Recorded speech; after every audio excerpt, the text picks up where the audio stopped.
దేవుని మనకు స్తోత్రములు. కూడి వచ్చిన మీకును ఈ సమయం ఇచ్చిన దేవుని సేవకులకి నా హృదయపూర్వక వందనాలు తెలియజేయుచున్నాను. రండి, పరిశుద్ధ గ్రంథము నుండి యాకోబు రాసిన పత్రిక, పరిశుద్ధ గ్రంథం నుండి యాకోబు రాసిన పత్రిక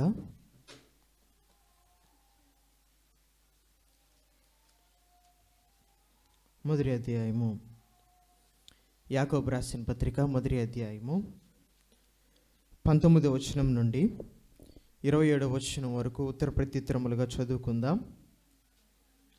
యాకోబు రాసిన పత్రిక మొదటి అధ్యాయము 19వ వచనం నుండి 27వ వచనం వరకు. నా ప్రియ సహోదరులారా, మీరు ఈ సంగతి ఎరుగుదురు గనుక ప్రతి మనుష్యుడును వినుటకు వేగిరపడువాడును, మాట్లాడుటకు నిదానించువాడును, కోపించుటకు నిదానించువాడనై ఉండవలెను.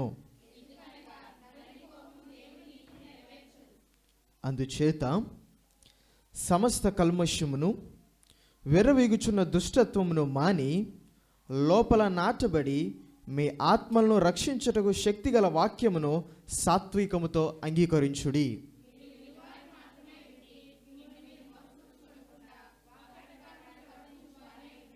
ఎవడైనను వాక్యము వినువాడయుండి దాని ప్రకారము ప్రవర్తింపని వాడైతే వాడు అద్దంలో తన సహజ ముఖమును చూచుకొను మనుష్యుని పోలియున్నాడు.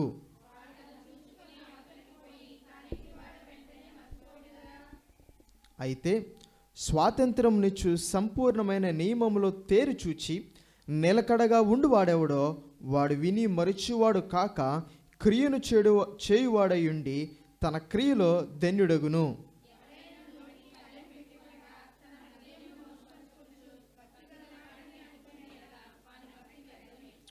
తండ్రి అయిన దేవుని ఎదుట పవిత్రమును నిష్కలంకమునైన భక్తి ఏదనగా దిక్కులేని పిల్లలను విధవరాండ్రను వారి ఇబ్బందిలో పరామర్శించుటయు ఇహలోక మాలిన్యమును తన కంటకుండా తను తాను కాపాడుకొనుటయునే. దేవుడి మాటలు మన వినికిడిలో దీవించునుగాక. కండ్లు మూసుకున్నట్లయితే చిన్న ప్రార్థన చేసుకుందాం.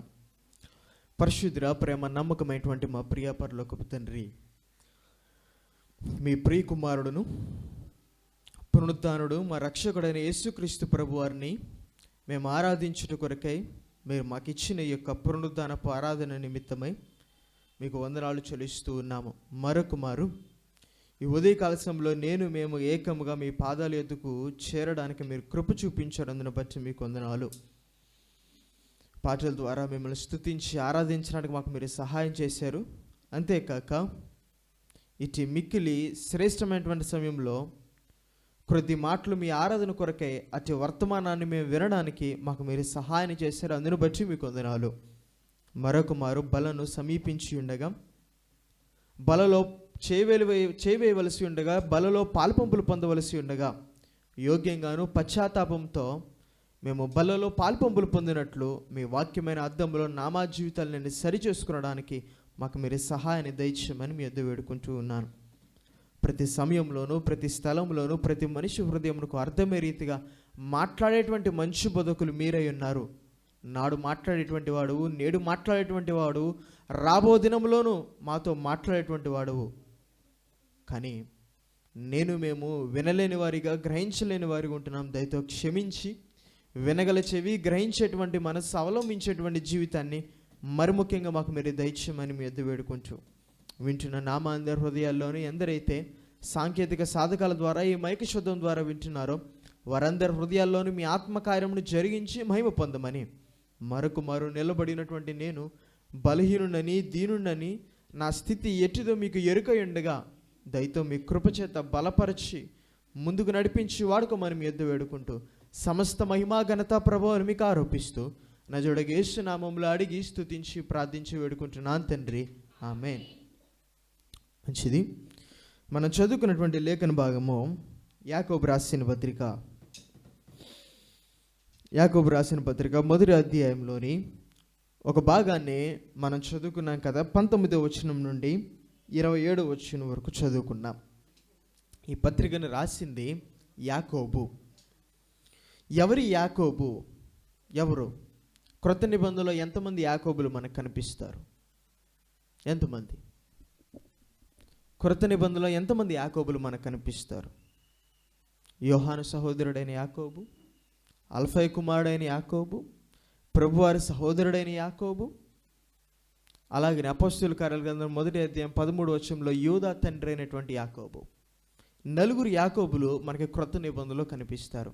ఈ పత్రికను రాసింది యేసుక్రీస్తు ప్రభువారి సహోదరుడైనటువంటి యాకోబు. ఈ యాకోబు ఈ పత్రికను ఎప్పుడు రాశాడంటే క్రీస్తు శకం 45వ సంవత్సరం నుండి 50 సంవత్సరాల లోపు. అంటే యేసుక్రీస్తు ప్రభువారు మరణించిన తర్వాత 40 నుంచి 50 సంవత్సరాల వ్యవధి కాలంలో ఈ పత్రికను రాశాడు అతని సహోదరుడు. ఎవరికి రాశాడంటే దేవుని ఎరిగి దేవుని యందు విశ్వాసం ఉంచి చెదిరిపోయినటువంటి యూదులను ఉద్దేశించి రాస్తున్నటువంటి పత్రిక ఇది. ఎవరిని ఉద్దేశించి?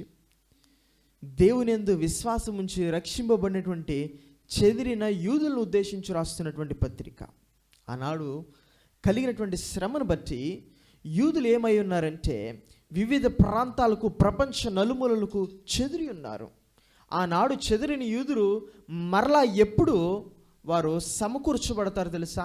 ప్రభు రాకడకు మునుపు మరలా యూదులంతా ఒకటిగా సమకూర్చబడతారు. అలా ప్రపంచ నలుమూలలకు, వివిధ దేశాలకు చెదిరిపోయినటువంటి యూదులను ఉద్దేశించి రాస్తున్నాడు ఈ పత్రిక. ఏమని? విశ్వాసాన్ని గురించి రాస్తున్నాడు. ఈ పత్రికలో మరి ఏ విషయాలు మనకు కనిపించో ఒక విశ్వాసం చుట్టూనే తిరుగుతుంది ఈ పత్రిక. విశ్వాసాన్ని ఒక వ్యక్తి ఎలా సంపాదించుకొనగలడో, ఆ సంపాదించుకున్నటువంటి విశ్వాసము ఎలా బయలుపరచబడుతుందో, శోధన దగ్గర, పరీక్ష దగ్గర, క్రియ ద్వారా, సంఘములో ఇలా విశ్వాసం అనేది ఎలా క్రియరూపంగా కనపరచబడుతుందో ఈ పత్రికలో రాస్తున్నాడు. చెదిరిన యూదులు, అన్యుల మధ్య ఉంటున్నటువంటి వారు, లోకంలో ఉంటున్నటువంటి వారు నిజమైనటువంటి విశ్వాసులుగా ఎలా జీవించాలో చెప్తున్నాడు ఈ పత్రికలో. పత్రిక 1వ అధ్యాయంలో పరిచయంతో మొదలైన ఈ పత్రిక 19వ వచనం నుండి 27వ వచనం వరకు మనం చదువుకున్నాం కదా. ఒక మెట్టు ఎక్కిస్తున్నాడు వ్యక్తిని. ఏంటో తెలుసా? ఒక వ్యక్తి విశ్వాసాన్ని ఎలా సంపాదించుకోగలడో చెప్తున్నాడు. ఒక వ్యక్తి విశ్వాసాన్ని సంపాదించుకుంటాడో, ఎలా సంపాదించుకుంటాడో చెప్తూ అసలు ఆ విశ్వాసాన్ని అతను సంపాదించుకున్నాడో లేదో, కలిగి ఉన్నాడో లేదో ఒక సాదృశ్యాన్ని కూడా చెప్తున్నాడు. ఒక సాధారణమైనటువంటి వ్యక్తి విశ్వాసాన్ని ఎలా సంపాదించుకోవచ్చో చెప్తూ ఆ సంపాదించుకున్నటువంటి విధానాన్ని చెప్పిన తర్వాత చివరిలో చెప్తున్నాడు ఆ విశ్వాసాన్ని కలిగి ఉన్నాడో లేదో సాదృశ్యాన్ని చెప్తున్నాడు. విశ్వాసం ఎలా సంపాదించుకోవచ్చు అంటే ఆ విధానాన్ని చెప్తున్నాడు.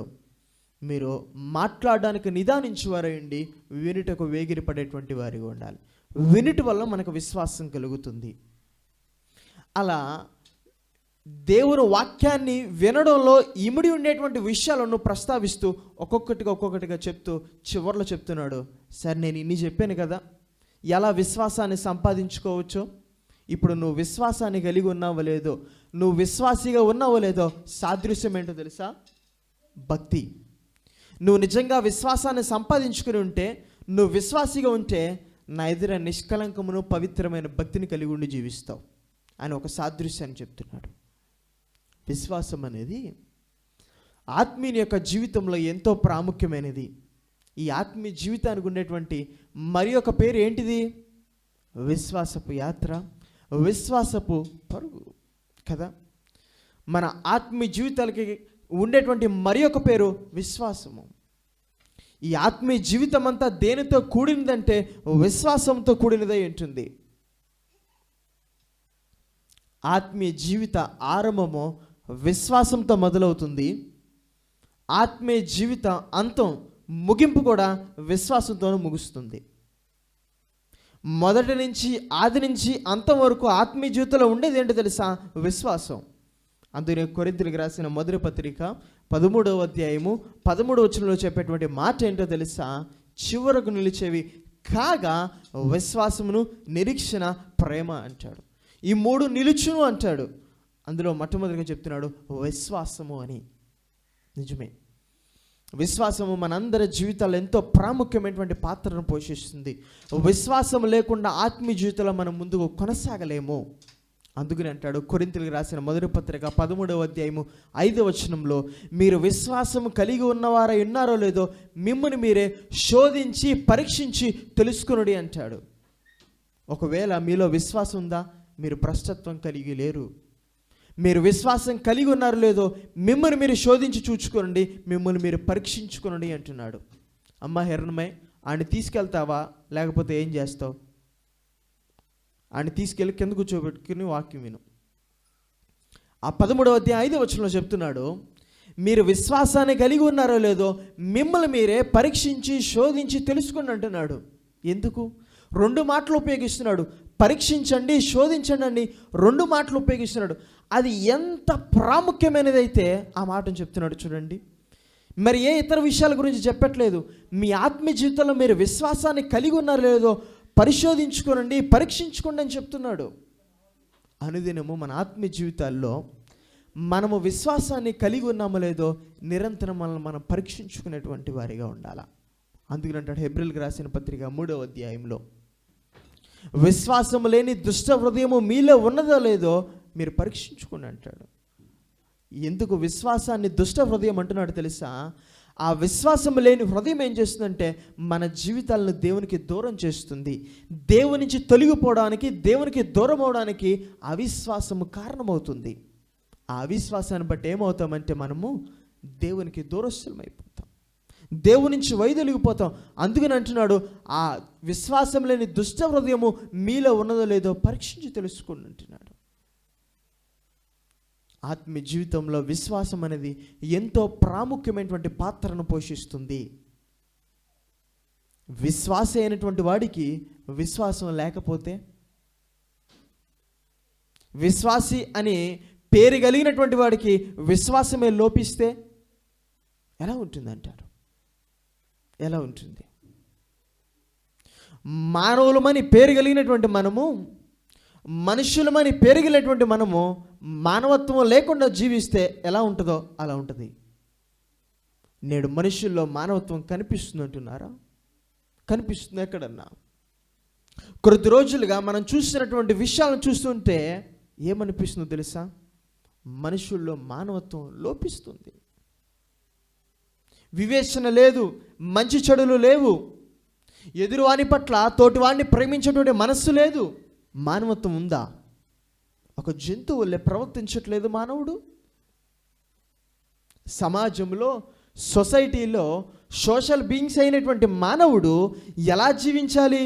ఒక బాధ్యత కలిగినటువంటి పౌరుడుగా జీవించవలసింది పోయి, మరి ముఖ్యంగా మానవత్వాన్ని, నైతిక విలువను కలిగి ఉండవలసి జీవించవలసినటువంటి మానవుడు వాటినన్నిటిని మరిచి విడిచిపెట్టి ఎలా ఉంటున్నాడు తెలుసా? ఒక జంతువులే జీవిస్తున్నాడు. కాదంటారా? ఎక్కడో అమ్మాయి చేసినటువంటి పొరపాటుని, తప్పుని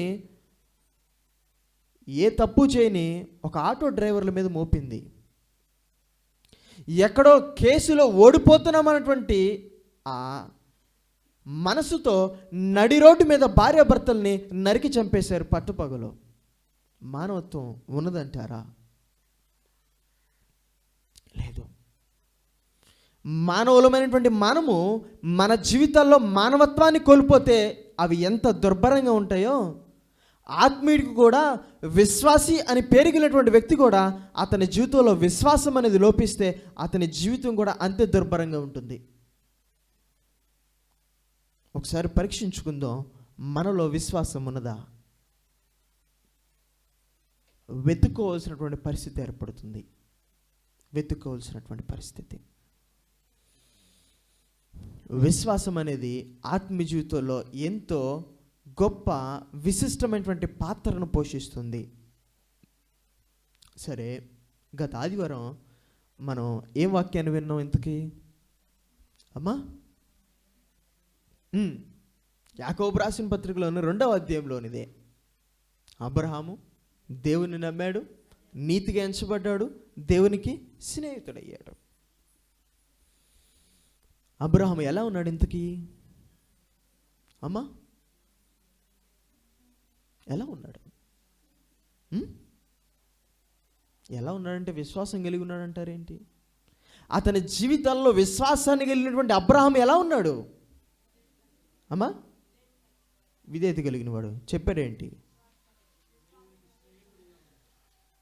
అతడు త్యాగం కలిగినటువంటి వ్యక్తిగా ఉన్నాడు, నిస్వార్థపరుడిగా ఉన్నాడు, పిలుపుకు లోబడినటువంటి వాడిగా ఉన్నాడు, కల్మషం లేని వాడిగా ఉన్నాడు, దానకర్తగా ఉన్నాడు, యుద్ధవీరుడిగా ఉన్నాడు, ప్రార్థనాపరుడిగా ఉన్నాడు, విశ్వాసాన్ని సాధన చేసిన వాడిగా ఉన్నాడు, అతను విశ్వాసులకి తండ్రి అయినటువంటి వాడిగా ఉన్నాడు. ఒక మాట, ఇన్ని సుగుణాలు కలిగి ఉండడానికి అబ్రహాము, సంపూర్ణుడిగా ఉండడానికి అబ్రహాము కారణం ఏంటి? విశ్వాసం. ఎలా ఉన్నాడు తెలుసా? అబ్రహాము విశ్వాసంలో శిఖరాన్ని అధిరోహించినటువంటి వాడిగా ఉన్నాడు. విశ్వాసం అనేటువంటి శిఖరాన్ని అధిరోహించినటువంటి వాడిగా ఉన్నాడు.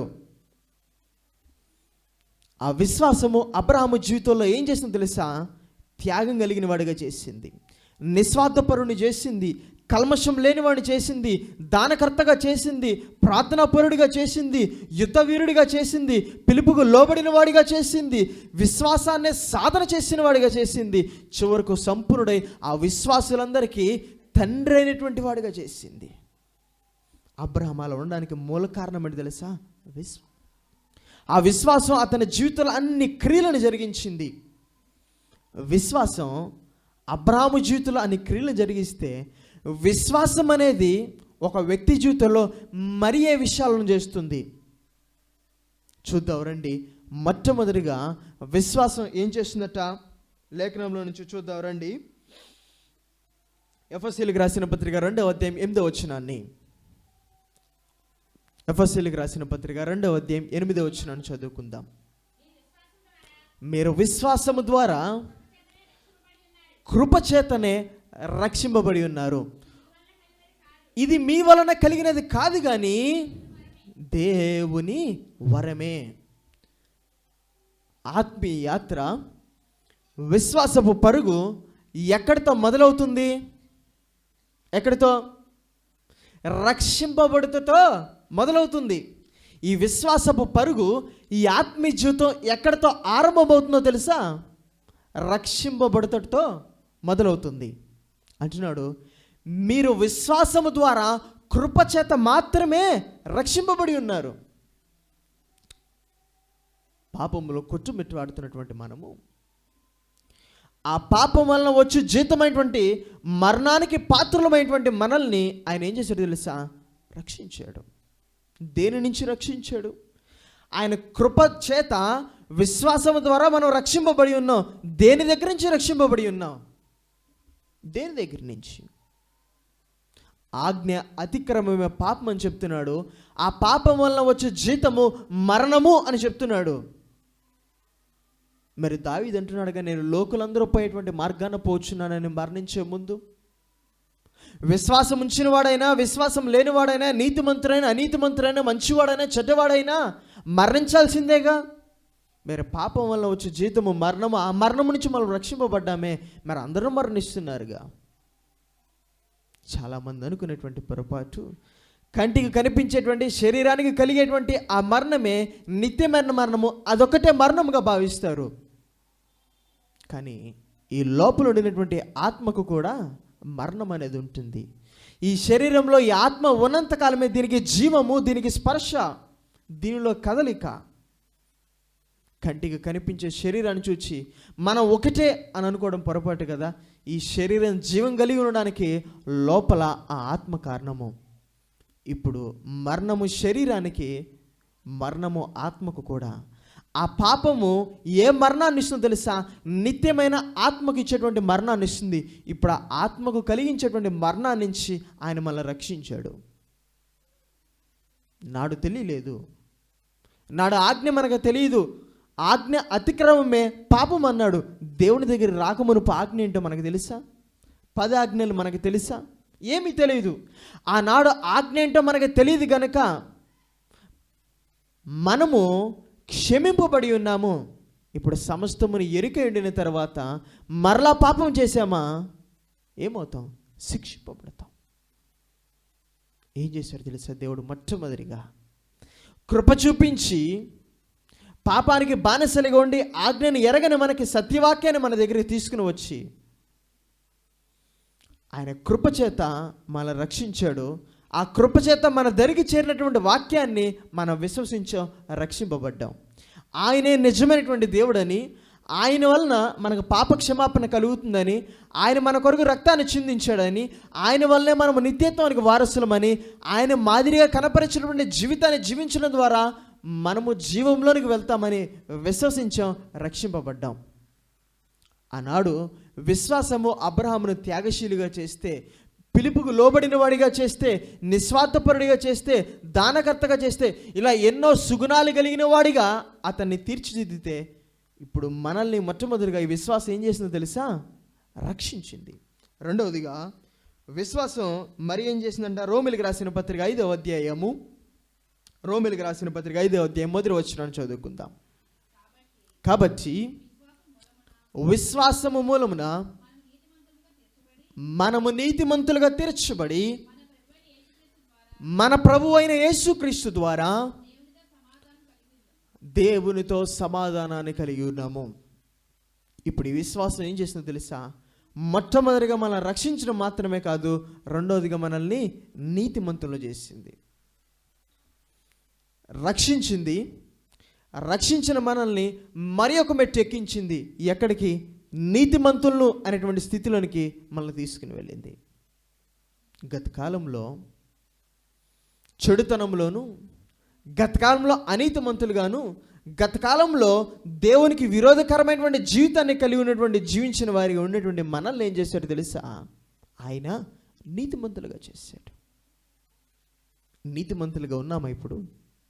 రక్షించాడు, రక్షించిన మనము నేటికి నీతిమంతులుగా ఉన్నామా? ప్రశ్నే. మన నీతి అంతా, మన క్రియ అంతా, మన భక్తి అంతా, మన ఆత్మీయ జీవితం అంతా ఆయన ఎదుట మురికి గుడ్డలే, మురికిగానే ఉన్నాయి. ఆయన నీతితో పోల్చుకుంటే మన నీతి, ఆయన మార్గములతో పోల్చుకుంటే మన మార్గములు ఎలా ఉన్నాయి? ఎంతో వ్యత్యాసంగానే ఉన్నాయి. ఆయనను ఏం చేశాడు తెలుసా? తన నీతిని ఆయన మనకిచ్చాడు. ఏమన్నాడు తెలుసా? మీరు ఇప్పుడు నీతిమంతులు. మనల్ని నీతిమంతులు చేశాడు, తన రక్తాన్ని చిందించాడు, పాపక్షమాపణ ఇచ్చాడు. తన నీతిని మనకిచ్చి ఏం చేశాడు తెలుసా? సమాధానాన్ని అనుగ్రహించాడు. ఆయన ఏ క్షణాన్నైతే కలవరి శిలువలో మన కొరకు మరణించాడో ఆ క్షణాన ఏం జరిగింది? దేవాలయపు తెర రెండుగా చినిగిపోయింది. కింద నుంచి పైకా, పైనుంచి కిందగా. పైనుంచి కిందగా చిరిగిపోయింది, కింద నుంచి పైకి చిరిగింది. అయితే అది ఎలా ఉంటుందో తెలుసా? దేనికి సాదృశ్యంగా ఉంటుంది తెలుసా? అది మానవుడు చింపిన దానికి సాదృశ్యంగా ఉంటుంది. కానీ దేవాలయపు తెర ఎక్కడి నుంచి చిరిగింది తెలుసా? పైనుంచి కిందకు చిరిగింది. దానికి అర్థమేంటి తెలుసా? దేవుడే ఆ మధ్య అడ్డుగా ఉండిన దాన్ని తొలగించాడు. ఇప్పుడు ఆయనకు మనకు మధ్య మరి ఏవి అడ్డుగా లేవు. ఇప్పుడు ఆయనకి మనకేముందో తెలుసా? సమాధానం ఉంది. ఏ అడ్డుగా ఉన్నాయి? గత కాలంలో పాపం అడ్డుగా ఉంది. విననేరకుండానట్లున్న చెవులు మందము కాలేదు, రక్షింపనేరకుండానట్లున్న హస్తములు కురుచము కాలేదు. మీకును నాకును మధ్య మీ దోషాలు అడ్డుగా ఉన్నాయన్నాడు ఆయన. ఆనాడు పాత నిబంధన సంఘక్రమం అలా ఉండడానికి కారణం ఏంటి తెలుసా? అదే. ఏం జరుగుతుంది? ప్రజలంతా ఎక్కడికి వెళ్ళడానికి అనుమతి ఉందంటే ఆవరణంలోనికి ప్రవేశించడానికి మాత్రమే అనుమతి. ఈ ప్రజలకు దేవునికి మధ్య ఎవరు మధ్యవర్తిగా ఉంటాడో తెలుసా? యాజకుడు. ఈ ప్రజల యొక్క సమస్యలని, కష్టాలని, గోడులన్నింటినీ అతను ఏం చేశారంటే అతి పరిశుద్ధ స్థలంలోనికి వెళ్ళి ఆ కరుణాపీఠంలో మధ్య ఉన్నటువంటి మందసము మధ్యకు వెళ్ళి చెప్పేటువంటి వాడు, మధ్యవర్తిగా ఉండేటువంటి వాడు యాజకుడు. అందుకనే ప్రభు వారిని హెబ్రీయులకు రాసిన పత్రికలో ఎలా ప్రస్తావిస్తాడంటే భక్తుడు, ఆయన మంచి యాజీ, ఆయనే మంచి మధ్యవర్తి, ప్రధాన యాజకుడు మనకు చాలిన వాడు అంటాడు. ఆ తండ్రికి మనకి మధ్య మధ్యవర్తిగా సమాధానం ఇవ్వడానికి ఆయన యాజకునిగా వచ్చాడు. వచ్చి మన కొరకు మరణించి పాపం ఎరగని ఆయన మన కొరకు పాపిగా ఎంచబడి తన నీతిని మనకిచ్చి ఆయన పాపిగా ఎంచబడ్డాడు. ఆయన అనీతిమంతుడిగా ఎంచబడ్డాడు. అందుకనే నా దేవా, నా చెయ్యి ఎందుకు నువ్వు విడిచిపెట్టి ఉన్నావు? పాపం ఎరగని ఆయన, నీతిమంతుడైన ఆయన మన కొరకు అనీతిమంతుడిగా, మన కొరకు పాపిగా ఎంచబడ్డాడు. ఇప్పుడు మనము పరిశుద్ధులమయ్యాము, మనము నీతిమంతులమయ్యాము. కారణం ఏంటి? విశ్వాసం. ఎవరైతే మన కొరకు రక్తాన్ని చిందించాడో, ఎవరైతే మన కొరకు మధ్యవర్తిగా ఉన్నాడో, ఎవరైతే తన నీతిని మనకిచ్చాడో, ఆయన యందు విశ్వాసం ఉంచడం ద్వారా ఏమైంది తెలుసా? మనము నీతిమంతులమయ్యాం. ఈ విశ్వాసం మనల్ని రక్షించి చేపట్టి మరి ఒక మెట్టు ఎక్కించింది. ఎక్కడికి? నీతిమంతులమైనటువంటి స్థితికి తీసుకుని వెళ్ళింది. మూడవదిగా హెబ్రీయులకు రాసిన పత్రిక 11వ అధ్యాయం 6వ వచనం చదువుకుందాం. విశ్వాసము లేకుండా దేవునికి ఇష్టలై ఉండడం అసాధ్యము. ఆయన ఉన్నాడనియు నమ్మవలను కదా. పాపులమైనటువంటి వారిని మనల్ని రక్షించి నీతిమంతులుగా మనల్ని నిలవబెట్టాడు. ఈ రెండింటికి కారణం ఏంటి తెలుసా? రక్షింపబడ్డానికి, నీతిమంతులం అవడానికి కారణం ఏంటి తెలుసా? విశ్వాసము. ఇప్పుడు నీతిమంతులమైనటువంటి మనము దేవునికి ఇష్టలుగా జీవించడానికి కూడా కారణం ఏంటి తెలుసా? విశ్వాసమే. ఈ విశ్వాసం అనేది ఏం చేస్తుందో తెలుసా? మన జీవితాల్ని దేవునికి ఇష్టమైన రీతిగా జీవించడానికి కారణమవుతుంది అంటాడు లేఖనంలో హేబేలు గురించి. విశ్వాసమును బట్టి హేబేలు దేవునికట శ్రేష్టమైనటువంటి బలిని అర్పించాడు. అతను శ్రేష్టమైనటువంటి బలిని అర్పించడానికి, ఆ బలి దేవును అంగీకరించేటువంటి విధముగా ఉండగలగడానికి అటువంటి మంచి అర్పణను హేబేలు అర్పించగలడానికి కారణం ఏంటో తెలుసు? ఒకటే, విశ్వాసం. ఇప్పుడు ఈ విశ్వాసం ఏం చేసిందో తెలుసా? దేవునికి ఇష్టమైన జీవితాన్ని జీవించడానికి కారణమవుతుంది. అందుకని అంటాడు, విశ్వాసం లేకుండా దేవునికి ఇష్టమైనటువంటి అసాధ్యము. ఈ విశ్వాసం అనేది పైకి కనిపించేది కాదు. ఇది అంతరంగంలో ఉన్నటువంటి ఒక రకమైనటువంటి దృఢమైనటువంటి భావన, మనస్సు. ఇది ఏం చేస్తుంది తెలుసా? 600 అయినా 106 అయినా ఏది ఏమైనా నేను ఎలా ఉన్నా దేవుణ్ణి సంతోషపెట్టేటువంటి వాడిగా ఉండాలనేటువంటి స్థితికి తీసుకుని వెళ్తుంది. ఆనాటి భక్తులు అలా ఉన్నారు. అందుకని అంటున్నాడేమో పౌలు, నా మట్టుకైతే బ్రతుకుట క్రీస్తే, చావనే లాభం. నేను లోకానంతటిని ఎలా ఎంచుతున్నాను తెలుసా? నేను పెంటగా ఎంచుతున్నాను. నేను మనుషులను సంతోషపెట్టాలనుకోవట్లేదు. నేను మనుషులను సంతోషపెట్టేవాడిని అయితే దేవునికి ఇష్టం కాకపోదును, దేవుని దాసుని కాకపోదును. నేను ఎలా ఉన్నా సరే, ఎవరేమనుకున్నా సరే, నేను నిస్వార్థంగా సేవ చేస్తాను, నిస్వార్థంగా దేవుని కొరకు జీవిస్తాను అంటున్నాడు. నిస్వార్థంగానే దేవుని కొరకు నేను కలంకము లేని పరిచర్యను జరిగిస్తానని చెప్తున్నాడు. ఎవరేమనుకున్నా సరే. ఇప్పుడు విశ్వాసం ఏం చేసింది? దేవునికి ఇష్టమైన జీవితం జీవించడానికి కారణమవుతుంది. ఆ తర్వాత మరొకటి, హెబ్రీయులకు రాసిన పత్రిక, యోహాను రాసిన మొదటి పత్రిక 5వ అధ్యాయం 4వ వచనం. యోహాను రాసిన మొదటి పత్రిక 5వ అధ్యాయం 4వ వచనం.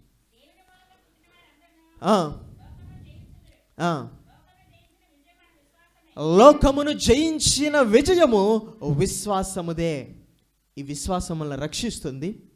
ఈ విశ్వాసం మనల్ని నీతిమంతులను చేస్తుంది. ఈ విశ్వాసం మనల్ని దేవునికి ఇష్టం చేస్తుంది. ఈ విశ్వాసం లోకాన్ని జయిస్తుంది. లోకాన్ని జయించిన విజయం ఎవరిదో తెలుసా? విశ్వాసానిదే అంటున్నాడు.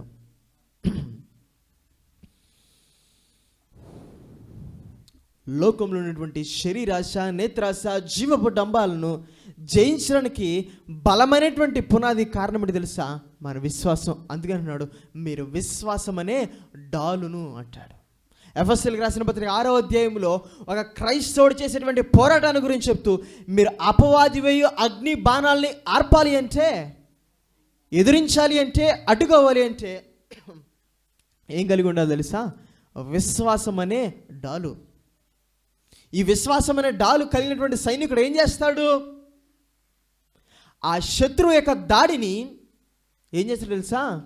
దాన్ని అడ్డుగా పెట్టుకుని తను భద్రపరుచుకుంటాడు. మన ఆత్మీయ జీవితాల్లో నిరంతరం మన ఆత్మీయ జీవితాల్ని పాడు చేయడానికి ఏం చేస్తూ ఉంటాడు తెలుసా? అపవాది మన మీద నిరంతరం దాడి చేస్తూనే ఉంటాడు. నేను మునుపే జ్ఞాపకం చేశాను, మన ఆత్మీయ జీవితంలో ఆరంభం మొదలుకొని అంతం వరకు నిరంతరం మనకేముంటాయి? దేవుని దగ్గర నుంచి పరీక్షలు ఉంటాయి, అపవాది దగ్గర నుంచి మనకి శోధనలు ఉంటాయి. నిరంతరము మన ఆత్మీయ జీవితాలను పాడు చేయడానికి, మన విశ్వాసాన్ని సన్నగిల్లడానికి, మన భక్తి జీవితాన్ని నాశనం చేయడానికి, త్రోవ తప్పించడానికి వాడు నిరంతరం ఏదో ఒక ఉచ్చును, ఏదో ఒక పన్నాగాన్ని పన్నుతూనే ఉంటాడు. దీన్ని ఎలా అధిరోహించాలి, ఎలా జయించాలి, ఎలా అడ్డుకోవాలి, ఎలా మన ఆత్మీయ జీవితాన్ని మనం భద్రపరచుకోవాలంటే విశ్వాసం అనేటువంటి డాలుతో. అందుకంటున్నాడు, లోకాన్ని జయించిన విజయం దేనిదో తెలుసా? విశ్వాసానిదే.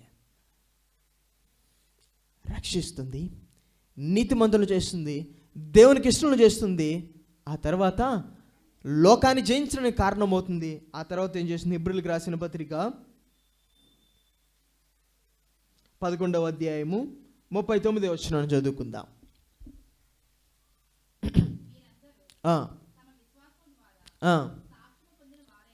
చాలు. ఏంటట? ఇప్పుడు విశ్వాసం ఏం చేస్తుంది? 5వదిగా అమ్మా సాక్ష్యాన్ని ఇస్తుంది. సాక్ష్య జీవితాన్ని కలిగి ఉండడానికి విశ్వాసం కారణమవుతుంది. ఆత్మీయ జీవితంలో సాక్ష్య జీవితాన్ని కలిగి ఉండడం ఎంతో ప్రాముఖ్యమైనది. భక్తుడు అన్నాడు, లోకంలో క్రీస్తుని గురించి విశ్వాసి బోధించవలసింది నోటితో కాదు, వీధి మూలలో అతని సాక్ష్య జీవితం కేకలు వేయాలి అని అన్నాడు. ఏది ఉన్నదంటారా? క్రీస్తుని గురించి నోరు మెదపని వారిగానే ఉంటున్నాం, అంతకు మించి మన సాక్ష్య జీవితం అంతకంటే మౌనంగానే ఉంటుంది. ఆ సాక్ష్య జీవితం ఏమైందో తెలుసా? ఇప్పుడు మూగపోయింది. లోకము క్రీస్తుని ఎలా గుర్తించాలో తెలుసా? మన సాక్ష్య జీవితంలోంచి. సాక్ష్య జీవితం మాదిరికరమైనటువంటి జీవితం, అందరికి ప్రేరణ ఇచ్చినటువంటి జీవితము. ఈ జీవితంలో క్రీస్తుని కనుగొనాలా లోకం? కనుగొంటుందా? ఒక వ్యక్తి అన్నాడు, లోకంలో ఎవరు బైబిల్ గ్రంథాన్ని చదవరట, దేవుని ఎరగని వారు అన్యులు ఎవరో ఈ బైబిల్ గ్రంథాన్ని చదవరట. వారు దేనిని చదువుతారో తెలుసా? క్రైస్తవుడి యొక్క జీవితాన్ని చదువుతారట. బైబిల్ కాదు అన్యులు చదివేది, దేవుని ఎరగని వారు బైబిల్ కాదు చదివి తెలుసుకునేది దేవుణ్ణి. వారు దేన్ని చదివి క్రీస్తుని కనుగొంటారో తెలుసా? క్రైస్తవుడి యొక్క జీవితాన్ని చదివి క్రీస్తుని కనుగొంటారన్నారు. ఇప్పుడు మన జీవితాలైనటువంటి పుస్తకాన్ని చదివితే ఏ క్రీస్తు కనిపిస్తాడు? ఎంతకీ అంత్యక్రీస్తు కనిపిస్తాడు తప్పితే ప్రేమ కలిగిన క్రీస్తు, క్షమామూర్తి అయినటువంటి క్రీస్తు, పరిశుద్ధులైనటువంటి క్రీస్తు కనిపిస్తాడా? కనిపించడు. విశ్వాసం లేదు గనక సాక్ష్యం లేదు. అందుకని అన్నాడు, వారందరూ విశ్వాసాన్ని బట్టి సాక్ష్యాన్ని పొందారు. ఏది సాక్ష్యం? నిన్ను గురించి నన్ను గురించినటువంటి సాక్ష్యం ఏది? సాక్ష్యం అనేది మనల గురించి మనకి మనము చెప్పుకునేటువంటిది కాదు. సాక్ష్యం మనల గురించి మన ఇంటి పక్కన వాడు చెప్తాడే, అది సాక్ష్యం. మనల గురించి మన సందువులో ఉండేటువంటి వారు చెప్తారే, అది సాక్ష్యం. మనల గురించి మన సమాజంలో ఉండేటువంటి ఇరుగు పొరుగు వారు చెప్తారే, అది సాక్ష్యం. ఉన్నదంటావా? మన సాక్ష్యం ఏంటో కనుగొందామా? ఇంటి పక్కన వారిని అడుగుదామా మన సాక్ష్యం అంటే ఏంటో? తెల్లారు లేచిన కానించి పోట్లాడుకునేది మన సాక్ష్య జీవితం, బూతులాడుకునేది మన సాక్ష్య జీవితం, కొట్లాడుకునేది మన సాక్ష్య జీవితం కాదా? ఇప్పుడు మన జీవితాలు అనేటువంటి పుస్తకంలో ఏ క్రీస్తుని కనుగొంటున్నారంటే లోకం తగాదాడే క్రీస్తుని కాదా? పోట్లాడుకునే క్రీస్తుని, బూతులాడే క్రీస్తుని కాదా? ఏ క్రీస్తుని కనుగొంటుంది లోకం? వారు విశ్వాసాన్ని బట్టి ఏమయ్యారు తెలుసా? సాక్ష్యాన్ని పొందుకున్నారు. ఆ విశ్వాస వీరుల జాబితాలో నిలిచిన వారందరూ సాక్ష్యాన్ని పొందుకున్నారే. కారణం ఏంటి? వారి జీవితాలు మాదిరికరంగా ఉన్నాయే, ప్రేరణ ఇచ్చేవిగా ఉన్నాయే. కారణం ఏంటి? ఒకటే, విశ్వాసం. విశ్వాసం రక్షిస్తుంది, విశ్వాసం నీతిమంతులు చేస్తుంది, విశ్వాసం దేవునికి ఇష్టం చేస్తుంది, విశ్వాసం లోకాన్ని జయిస్తుంది, విశ్వాసం సాక్ష్యాన్ని ఇస్తుంది. మరొకటి చివరిది నేను చెప్పి ముగించేస్తాను. తిమోతికి రాసిన 2వ పత్రిక 4వ అధ్యాయం 7వ వచనం. తిమోతికి రాసిన 2వ పత్రిక 4వ అధ్యాయము 7వ వచనం. మంచి పోరాటము పోరాడి తిని నా పరుగు కడముట్టించుతుని, విశ్వాసాన్ని కాపాడుకుంటుని. ఆరవదిగా విశ్వాసం ఏం చేసింది తెలుసా? మంచి పోరాటాన్ని పోరాడడానికి, మన ఈ ఆత్మీయ పరుగును కడముట్టించడానికి కారణమవుతుంది. మంచి పోరాడడానికి, ఆ పరుగు కడముట్టించడానికి గల కారణం ఏంటి చెప్తున్నాడు? చివరిదిగా, నా విశ్వాసాన్ని నేను కాపాడుకున్నాను. నేను కాపాడుకున్న నా విశ్వాసం ఏం చేసిందో తెలుసా? నేను మంచి పోరాడడానికి కారణమైంది. నేను కాపాడుకున్నటువంటి నా విశ్వాసం ఏం చేసిందో తెలుసా? నేను మొదలుపెట్టినటువంటి ఈ పరుగును ఆయనలో కడముట్టించడానికి కారణమైంది అంటున్నాడు. చూడండి, ఈ ఆత్మీయ జీవితం ఎక్కడితో మొదలైంది? రక్షింపబడుటతో మొదలైంది. ఎక్కడితో అంతమైంది? పోరాటముతో, పరుగు కడముట్టించడంతో ముగింపబడింది. ఇప్పుడు విశ్వాసం ఎక్కడి నుంచి ఎక్కడి వరకు ఉంది? ఆది నుంచి అంతవరకు ఆత్మీయ జీవితంలో రక్షింపబడిన ఇనిషియల్ స్టేజ్ నుంచి ఎండింగ్ వరకు ఉంది. మన ఆత్మీయ జీవితాలు రక్షింపబడితో మొదలవుతాయి. ఆ రక్షింపబడిన దినమును, ఆ క్షణం నుంచి ఎక్కడి వరకు ఉంటుందో తెలుసా? అంతం వరకు. మన ఆత్మీయ జీవితాలు రక్షింపబడితో మొదలవుతాయి, పోరాటముతోనూ ముగుస్తాయి. ఇప్పుడు విశ్వాసం ఎక్కడి నుంచి ఎక్కడి వరకు ఉంది? మొదటి నుంచి కడ వరకు ఉంది. ఆనాడు విశ్వాసము అటువంటి సుగుణాలు కలిగిన వాడిగా అబ్రహాము జీవించడానికి కారణమైతే, ఇప్పుడు సామాన్యమైనటువంటి మనము, దేవుని ఎరగినటువంటి మనము, పాపులమైనటువంటి మనము రక్షింపబడ్డానికి, నీతిమంతులం అవడానికి, దేవునికి ఇష్టలం అవడానికి, అంతేకాక లోకాన్ని జయించడానికి, సాక్ష్యాన్ని పొందుకొనడానికి, పరుగును కడముట్టించడానికి, మంచి పోరాటాన్ని పోరాడడానికి కారణమైంది. ప్రతి ఒక్క స్టేజ్లోనూ విశ్వాసం కనిపిస్తూనే ఉంది. ఎంత ప్రాముఖ్యమైంది ఇప్పుడు ఈ విశ్వాసం? ఎంత ప్రాముఖ్యమైంది, ఎంత విశిష్టమైనది. కానీ విశ్వాసులము అనేటువంటి పేరుతో విశ్వాసము లేని వారిగా ఉంటున్నాం. మనలో విశ్వాసం ఉన్నదో లేదో పరీక్షించుకోవాలి, శోధించుకోవాలంటే వెనదిరిగి వెతుక్కోవాలా కదా? ఒక మాటలో టక్కున నేను విశ్వాసం కలిగిన వాడును అని చెప్పలేము. ప్రతి పరిస్థితి దగ్గర, ప్రతి స్థితి దగ్గర వెతుక్కోవాల్సినటువంటి పరిస్థితి ఏర్పడుతుంది. అందుకని అంటున్నాడు ఇప్పుడు యాకోబు ఏం చేస్తున్నాడు తెలుసా? విశ్వాసం ఇంత విశిష్టమైనది కదా, ఇంత ప్రాముఖ్యమైనది కదా, విశ్వాసాన్ని ఎలా సంపాదించుకోవచ్చో తెలుసా? వినడం ద్వారా అంటున్నాడు. మీరు మాట్లాడడానికి నిదానించువారండి, వినుటకు వేగిరపడండి అంటున్నాడు లేఖనంలో. వినుట వలన విశ్వాసం కలుగును, వినుట క్రీస్తుని గురించిన మాట వలన కలుగును అంటున్నాడు. యేసుని గురించినటువంటి మాటలు ఈ లేఖనాన్ని వినడం ద్వారా మనలో ఏమి ఏర్పడుతుందో తెలుసా? విశ్వాసం అనేది ఏర్పడుతుంది. ఈయన ఎవరట? ఈయన విశ్వాసానికి కర్త. ఈ విశ్వాసానికి కర్త అయినటువంటి దేవుడు ఏం చేస్తాడో తెలుసా? మన జీవితాల్లో విశ్వాసాన్ని ఇస్తూ ఉంటాడు. కాలనిస్టులు చెప్పేటువంటి మాట ఏంటి తెలుసా?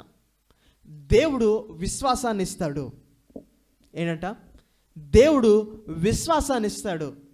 కొంత మటుకు అది కరెక్టే, కానీ వారేం చెప్తారంటే విశ్వాసం అనేది ఒక ఆటోమేటిక్ ప్రక్రియ, దేవుడే విశ్వాసాన్ని మన హృదయాల్లో పుట్టిస్తాడంటారు. కాదు, విశ్వాసానికి కర్త అయినటువంటి దేవుడు విశ్వాసాన్ని మనలో నింపడానికి సహాయం చేస్తాడు. ఎలా? వాక్యం మన ముందుంచడం ద్వారా. అంతేగాని మనలో విశ్వాసాన్ని పుట్టించడం ఆయన. ఒక మాట చెప్తాను, అన్నం పెట్టడం ఆ తల్లి బాధ్యత, అన్నం పెట్టడం ఆ తల్లి పని. ఇప్పుడు పిల్లవాడి పని ఏంటి అమ్మా? తినడం అనేది పిల్లవాడి పని. విశ్వాసాన్ని ఇచ్చేటువంటి ఆ వాక్యమైనటువంటి జీవాహారాన్ని మన ముందు ఉంచుతాడు, మనతో మాట్లాడతాడు ఆ మాటల ద్వారా. ఇప్పుడు ఆ వాక్యమైన జీవాహారాన్ని భుజించి బలవంతులమైన విశ్వాసులుగా కావాల్సినటువంటి బాధ్యత, పని ఎవరిదంటే మనది. అంతేగాని అయా నాలో విశ్వాసాన్ని పుట్టించు కాదు, కాదు. ఈ మాట కాదు. ఆయన నిరంతరము మనలో విశ్వాసాన్ని పుట్టించడానికి ఏదో ఒక పనిని జరిగిస్తూనే ఉంటాడు. అలాగని ఆటోమేటిక్గా మనలో విశ్వాసాన్ని పుట్టించడు ఆయన. ఆ విశ్వాసం పుట్టడానికి కొన్ని పనులను చేస్తూ ఉంటాడు. వాక్యము మనలో విశ్వాసాన్ని పుట్టిస్తుంది, ఆ వాక్యాన్ని మన దగ్గరికి తీసుకుని వస్తాడు. ఇందాక మనం జ్ఞాపకం చేసుకున్నాం కదా, ఏం చెప్పారు అమ్మా? ఏం చెప్పాడు?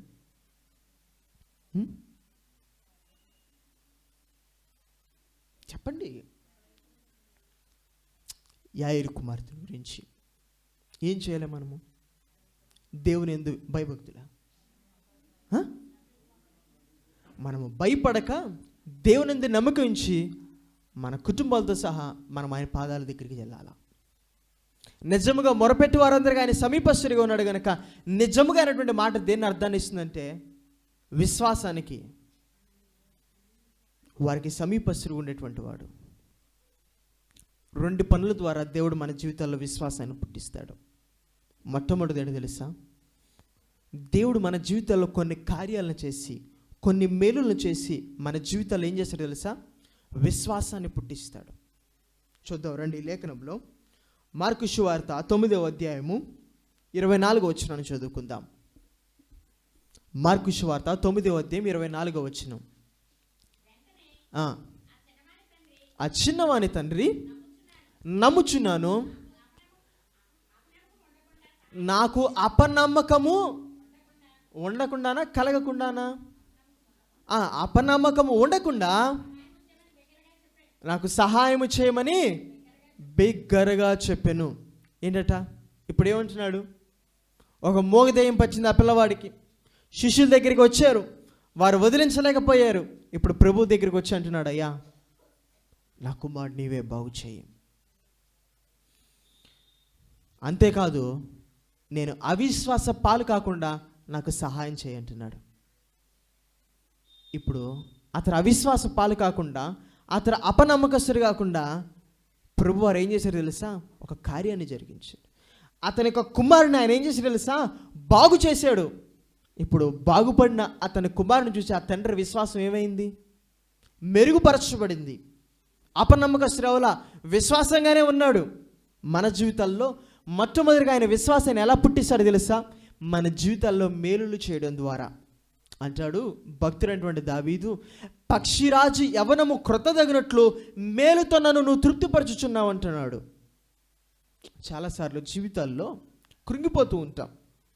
కష్టాలను బట్టి, సమస్యలను బట్టి, బాధలను బట్టి, ఇబ్బందులను బట్టి ఏమవుతుంటామంటే మనం వెనుదిరిగిపోతూ ఉంటాం. జీవితం మీద ఆశను కోల్పోతూ ఉంటాం. దేవుని మీద నమ్మకాన్ని కోల్పోతూ ఉంటాం. మరి ముఖ్యంగా అటువంటి పరిస్థితులు ఏం చేస్తామంటే తెలుసా? మన జీవితాలని ఆవరిస్తాయి. దేవుని వైపు చూడకుండా అవి అడ్డుగా ఉంటాయి. వాటి బియాండ్ మనం చూడలేక మనం ఏమవుతూ ఉంటాం తెలుసా? కృంగిపోతూ ఉంటాం కదా, కృంగిపోతూ ఉంటాం. అటువంటి పరిస్థితులు అని ఏం చేయాలి తెలుసా? ఒక నూతన మేలు చేసి, ఒక నూతనమైనటువంటి కార్యాన్ని జరిగించి, దేవుడు మన జీవితంలో మేలును చేసి ఏం చేయాలి తెలుసా?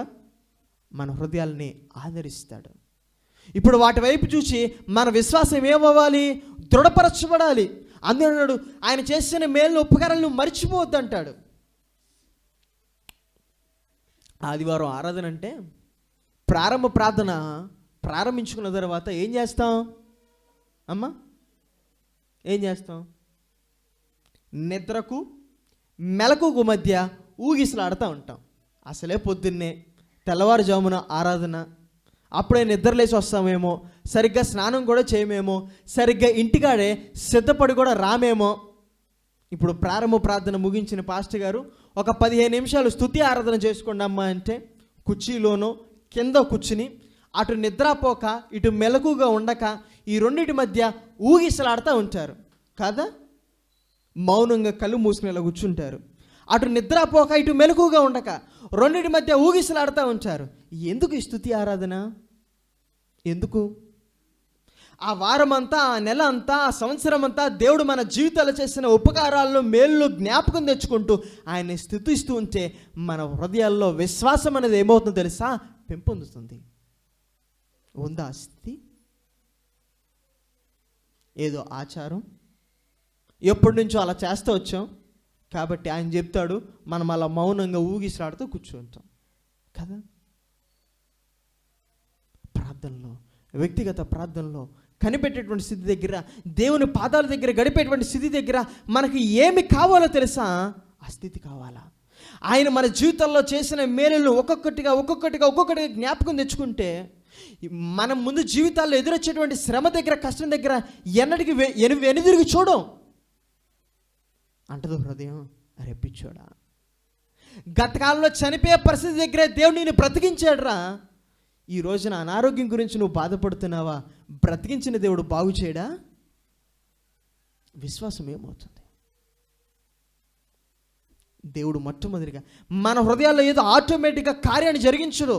ఆటోమేటిక్గా మన హృదయాల్లో విశ్వాసం నింపడు. ఆయన ఒక బాటిల్లో నీళ్లు నింపినట్లుగా మన హృదయాల్లో విశ్వాసాన్ని పోయిడు. మేలులు చేస్తాడు. ఆ మేలు చూచి స్మరించుకుంటూ జ్ఞాపకం తెచ్చుకుంటూ విశ్వాసాన్ని పెంపొందించుకోవాల్సినటువంటి బాధ్యత మనది. మొట్టమొదటిగా ఈ పని చేస్తాడు. రెండవదిగా విశ్వాసం ఎలా కలుగుతుందట? వాక్యాన్ని వినుట ద్వారా. వినుట వలన విశ్వాసం కలుగును, వినుట క్రీస్తు గురించిన మాట వలన కలుగును అంటున్నాడు. ఈ విశ్వాసానికి కర్త అయినటువంటి దేవుడు ఏం చేస్తాడో తెలుసా? మేలులు చేసి మన విశ్వాసం పెంపొందడానికి సహాయం చేస్తాడు. రెండోదిగా వాక్యం మన దరికి చేర్చి విశ్వాసం పెంపొందడానికి సహాయం చేస్తాడు. అక్కడ అంటున్నాడు, ఏమంటున్నాడు? మనం చదువుకున్న వచనంలో 19వ వచనంలో, మీరు మాట్లాడడానికి నిదానించండి, వినుటకు వేగిరి పడండి అంటున్నాడు. మొట్టమొదటిగా వాక్యం వినడం ద్వారా మన విశ్వాసం పెంపొందింపబడుతుంది. ఇప్పుడు మనకేం కావాలి? వినేటువంటి స్థితి కావాలి. దేనినేంటి? దేనిని? వాక్యాన్నా? నిజమేనంటారా? నిజమేనా? వాక్యాన్ని వింటున్నామా మనము? వాక్యాన్ని కాంగ్రిగేషన్లో వివిధ రకాలైనటువంటి మనస్తత్వాలు కలిగినటువంటి విశ్వాసులు వస్తూ ఉంటారు. మీరందరూ ఇక్కడ కూర్చున్నారు కదా, మీరందరూ వాక్యంలో దేన్ని వెతుకుతారు? ఈరోజు నేను మందిరానికి వచ్చాను, వాక్యాన్ని వింటున్నాను. ఆ వాక్యంలోని దేన్ని సీక్ చేస్తారు? దేన్ని కోరుకుంటారు వాక్యంలో నుంచి? కొంతమంది క్రొత్త విషయాలు తెలుసుకోవడానికి ఆశపడతారు. కొంతమంది ఆదరణ కోరుకుంటారు. కొంతమంది తమ లోపాలను గుర్తించుకోవాలని కోరుకుంటారు. కొంతమంది సరదాగా కాసేపు నవ్వుకోవాలి, సరదాగా ఉండాలి వాక్యం కోరుకుంటారు. కొంతమంది మరి దేనిని కోరుకుంటారు? లోకపు విషయాలను, కథలను, లోకంలో జరిగేటువంటి సంగతులను కోరుకుంటారు. కాంగ్రిగేషన్లో ఉండేటువంటి ప్రతి ఒక్క విశ్వాస యొక్క హృదయం ఒకేలాగా ఉండదు. ఒక్కొక్కరు వాక్యంలో నుంచి ఒక్కొక్క దాన్ని కోరుకుంటారు. ఇక్కడ నిలబడిన తర్వాత అరగంటో గంటో గంటన్నర 2 గంటలు వాక్యం చెప్పిన తర్వాత ఏ సేవకుడు తృప్తితో వెనుదిరిగి వెళ్ళడం? ఎందుకో తెలుసా? ఒకే వాక్యంలో ఇవన్నీ ఇమిడి ఉండవుగా. ఒకే వాక్యంలో జోక్ ఉంటుందా? ఒకే వాక్యంలో నవ్వు ఉంటుందా? ఒకే వాక్యంలో ఆదరణ ఉంటుందా? ఒకే వాక్యంలో క్రొత్త విషయాల జ్ఞానం ఉంటుందా? ఒకే వాక్యంలో సరదా ఉంటుందా? ఉండదు. అసంతృప్తితో అందరినీ నేను తృప్తిపరచలేకపోయానే అనేటువంటి అసంతృప్తితో వెనుదిరిగిన సందర్భాలు ఎన్ని ఉంటాయో. అందరి హృదయాలు ఒకేలాగా ఉండవు. ఒక్కొక్కరు వాక్యంలో ఒక్కొక్క దాన్ని కోరుకుంటారు. అసలు వాక్యాన్ని మనం కోరుకుంటున్నామా? దేన్ని? సరదా, కాసేపు నవ్వుకోవాలా, లేకపోతే సమాధానం అక్కలాగా మా తాతయ్య గారిలాగా అందరూ ఏం చేస్తారో తెలుసా? నిద్రపోతూ ఉంటారు. ఎందుకు? సరదా లేదుగా. కాసేపు జోకులు వేస్తే, కాసేపు నవ్వుకుంటే, సరదాగా అలా కాలక్షేపంగా ఒక టీవీ చూసినట్లుగా చక్కగా వెనక్కి ఆనుకుని కూర్చుని కాసేపు విని వెళ్ళిపోతారు. అందుకని అంటున్నాడు లేఖనంలో, చూద్దాం రండి. యోహాను సువార్త 8వ అధ్యాయము 47వ వచనము. యోహాను సువార్త 8వ అధ్యాయం 47వ వచనం. దేవుని సంబంధి అయినటువంటి వాడు దేవుని మాటలు వినును. మీరు దేవుని సంబంధులు కారు గనుకనే. ఇప్పుడు మనము దేవుని మాటలు వినడానికి ఇష్టపడుతున్నామా? ఇష్టపడం. నేను లోకపు విషయాలు చెప్పాను అనుకోండి, ఎంత ఆసక్తిగా వింటారో. ఇందాక మానవత్వాన్ని గురించి చెప్పేసరికి అసలు ఎంతమంది ముందుకు వచ్చేసి ముందుకు బెండై వింటున్నారో. ఆసక్తి. ఏం జరిగింది? అవునా? లోకపు విషయాల మీద ఉండినటువంటి ఆసక్తి మనకి వాక్యము మీద లేదు, దేవుని మాట మీద లేదు. దేవుని సంబంధం అయితే అంటున్నాడు, మీరు దేవుని సంబంధులు అయితే దేవుని మాటలు వింటారు. మీరు దేవుని సంబంధులు కారు గనక మీరు దేవుని మాటలు వినట్లేదు అంటున్నాడు. ఇప్పుడు ఎవరి సంబంధులమై ఉన్నాం మనం? లోక సంబంధులమై ఉన్నాము, శరీర సంబంధులమై ఉన్నాము కనుక మనం ఏం చేస్తున్నాం తెలుసా? లోక విషయాలు వినడానికి ఇష్టపడుతున్నాం. దేవుని మాటలు మనకు గుర్తులేవు. అదే లోకపు విషయాలు చెప్పండి. నేను చెప్పిన ఈ మాటలు మరలా వచ్చే ఆదివారం చెప్తారు. అదే వాక్యం చెప్పమ్మా అంటే రాజన్న ఇలాగ పెదవి విరుస్తారు. తెలియదుగా, ఏమంటే అసలు రాలేదుగానే అంటాడు ఆయన. అలా ఉంటుంది. లోకపు సంగతుల మీద, లోకపు విషయాల మీద ఉండినటువంటి ఆసక్తి మనకి దేవుని మాటల మీద ఉండట్లేదు. ఆ తర్వాత అంటున్నాడు, మరికొంతమంది ఎలా ఉంటారు? వాక్యం వినే చోట మార్కు సువార్త 8వ అధ్యాయం 18వ వచనం చదువుకుందాం. మార్కు సువార్త 8వ అధ్యాయం 18వ వచనం. మీరు కనులుండి చూడరా, చెవులుండి వినరా, జ్ఞాపకము చేసుకొనరా.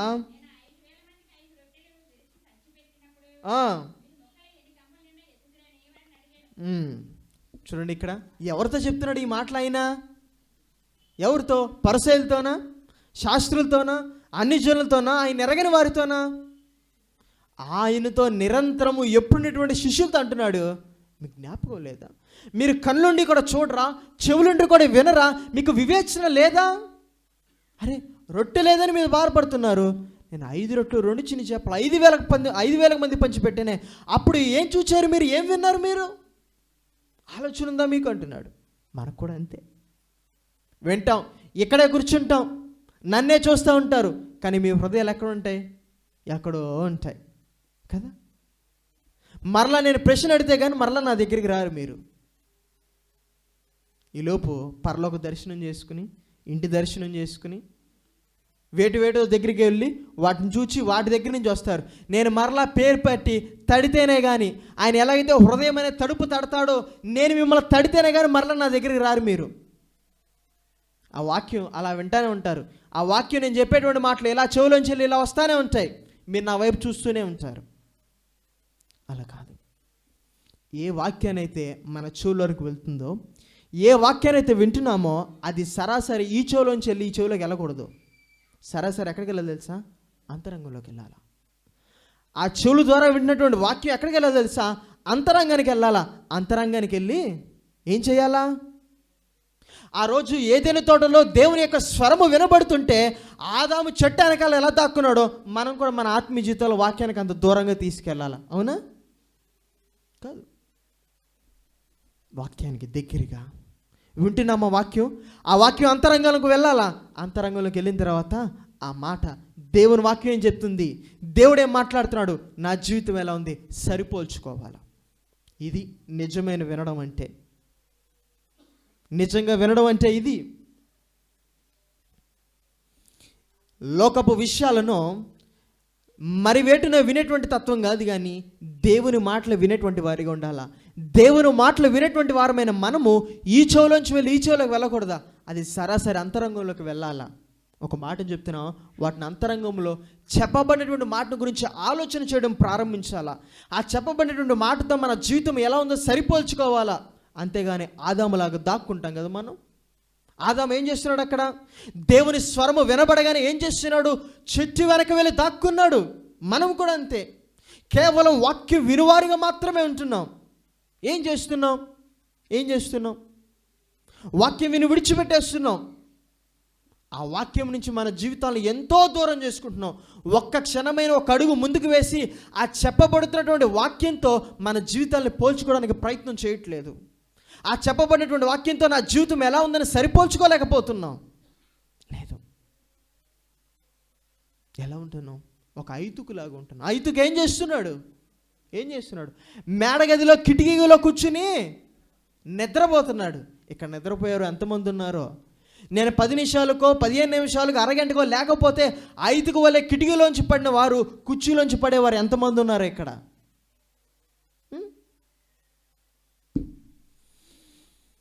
ఏం చేయాలా? ఎంతమంది నిద్రపోతున్నారు? పెద్దవారు. మంచి పద్ధతి కాదు. నా చేత పేరు పెట్టి పిలిపించుకోవడం అంతమందిలో మంచి పద్ధతి కాదు. అది మీకే చిన్నతనంగా. నాకు ఇబ్బందిగా ఉంది అన్నిసార్లు మీరు నిద్రపోతున్నారు మిమ్మల్ని మెలుకొని చెప్పడానికి మీకు ఏమాత్రం ఉండట్లేదే. ఎంతమంది నిద్రపోతున్నారు చెప్పనా? పేర్లు చెప్పనా? ఎంత చిన్నతనం. దేనికి వచ్చేది మందిరానికి?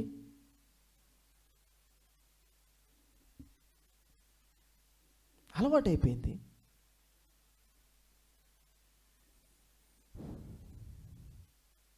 ఏం చేయాలి ఇప్పుడు?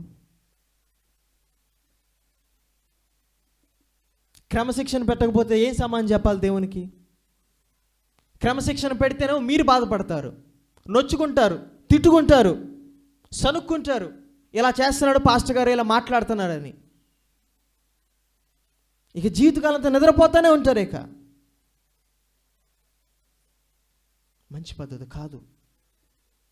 వయసులోనే కానీ ఇక్కడ అందరూ నాకంటే ముందుగా దేవుని ఎరిగిన వారే. నా చేత చెప్పించుకోవడం, నాకు చెప్పేటువంటి వారిగా ఉండాలా. నాన్న దేవుని సేవ చేస్తున్నావు, దేవుని తెలుసుకున్నావు, ఇలా ఉండాలరా, ఇలా జీవించాలరా, ఇలా చేయలే, నాకు చెప్పవలసింది పోయి నా చేత చెప్పించుకోవడం ఏంటి? చిన్న బుచ్చుకోవడం తప్పితే పద్ధతేనంటారా? ఐదుకేమాడు తెలుసా? తన నష్టపోయాడు. ఏమయ్యాడు? కిటికీలోంచి పడి చచ్చిపోయాడు. ఆత్మీయతలో చచ్చిపోవడానికి కారణమవుతుంది.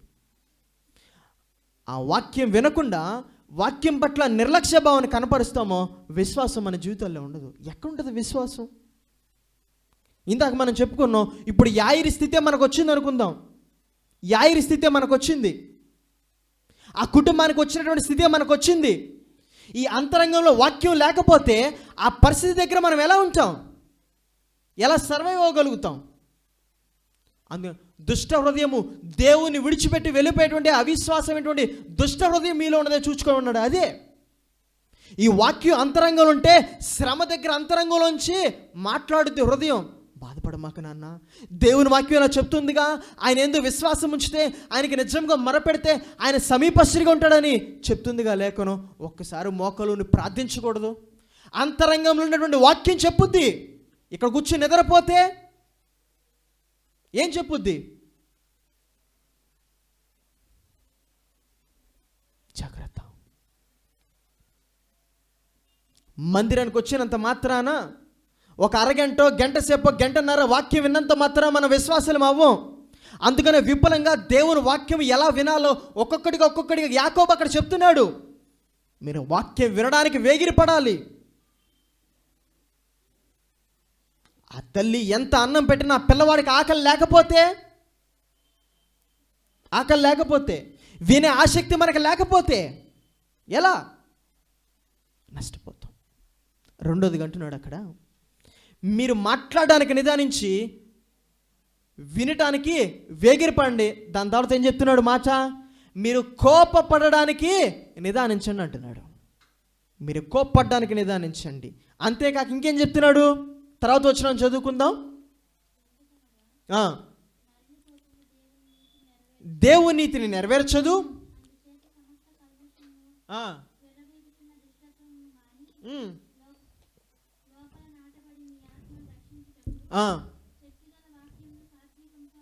సాత్వికముతో అంగీకరించుడి. చాలు. ఇప్పుడు వాక్యాన్ని మనము వినడానికి ఆసక్తి కలిగి ఉన్నాము, వాక్యం వినడానికి వేగిరి పడుతున్నాం, బాగానే ఉంది. వాక్యం వినడానికి వేగిరిపోయేటువంటి ఆసక్తి కలిగినటువంటి మనసు ఉండినప్పటికీ మనలో కోపం అనేది, మనలో దుష్టత్వం అనేది, మనలో కల్మషం అనేది ఉంటే అది సాధ్యం కాదు. అమ్మ అన్నం పెడుతుంది, ఆకలి లేనివాడు ఒక పిల్లోడు, ఆకలి కలిగి ఉన్నాడు. ఆకలి కలిగి ఉండి కూడా ఆడుకునేవాడు, అల్లరి చేసేవాడైతే తింటాడా? తినడం. ఇది రెండో స్థితి. వాక్యం వినడం అంటే అర్థం ఏంటి తెలుసా? మనం వాక్యాన్ని వినడానికి ఆసక్తి కలిగి ఉండాలా? వాక్యం మాత్రమే వినడానికి ఆసక్తిని కనపరచాలా? ముందుండాలా? ఆ తర్వాత మనలో కోపాన్ని, దుష్టత్వాన్ని, కల్మషాన్ని మనం తీసివేసుకోవాలా అంటాడు లేఖనంలో. హెబ్రీయులకు రాసిన పత్రికలో పరిశుద్ధత లేకుండా ఎవడును దేవుణ్ణి చూడడు అంటాడు. ఎవడు ఆయనకి చూడలేనంత దూరంలో ఉన్నామనుకో, దేనిని బట్టి? మనలో ఉండేటువంటి అపరిశుద్ధతను బట్టి, పాపాన్ని బట్టి ఆయన్ని చూడలేనంత దూరంలో ఉన్నాం. చూడలేనంత దూరంలో ఉండిన మనము ఆయన స్వరాన్ని వినగలుగుతామా? నాలాగా ఆయన కేక వేసి మాట్లాడతాడు అనుకున్నావా? మాట్లాడు. ఆయన అంతరంగంలో మెల్లనైన స్వరము ద్వారా మాట్లాడతాడు. ఈ అంతరంగంలో కోపం ఉంటే, ఈ అంతరంగంలో కల్మషం ఉంటే, ఈ అంతరంగంలో ఆ విభేదాలు, కక్షలు, కొట్లాటలు, లేకపోతే దుష్టత్వం అనేది ఉందనుకోండి, మెల్లనైన స్వరమును వినగలుగుతామా? వినలేం. అందుకని అంటున్నాడు, మీరు వినడానికి వేగిరపడండి, అంతేకాదు కోప్పడడానికి నిదానించండి.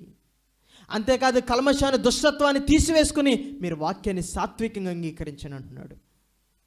మనం అనుకుంటున్నట్టు వాక్యం వినడం అంటే ఏదో కూర్చుని అరగంట ఇలా నా ఎంక చూసి వాక్యం వినడం కాదు. వినడం అంటే వాక్యము వినడానికి ఆసక్తిని కనపరిచి వింటున్నటువంటి వాక్యాన్ని మన జీవితాలతో సరిపోల్చుకోవడం వినడం అంటే. ఆ సరిపోల్చుకుంటూ మన జీవితాల్లో వాక్యం వినేటువంటి వారమైన మనము మనలో పాపాన్ని తీసివేసుకోవాలి, కల్మషాన్ని, కోపాన్ని తీసివేసుకోవాలా అంటున్నాడు. నరుని కోపము దేవుని నీతిని నెరవేర్చుదు అంటున్నాడు. ఎందుకు? మిగతా దుష్టత్వము, ఆ కల్మషాన్ని గురించి చెప్తూ ప్రత్యేకంగా కోపాన్ని గురించి అక్కడ ఎందుకు వర్ణిస్తున్నాడు తెలుసా? అంటాడు ఎఫెసీయులకు రాసిన పత్రికలో, సూర్యుడు అస్తమించే వరకు మీ కోపము నిలిచి ఉండకూడదు అంటాడు. ఎందుకు ఎందుకు ఎందుకు సూర్యుడు అస్తమించే వరకు కోపం నిలిచి ఉండకూడదు?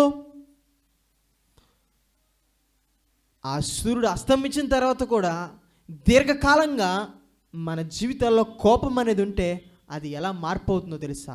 కక్షగా, ద్వేషంగా, పగగా అది మార్చబడడానికి కారణమవుతుంది.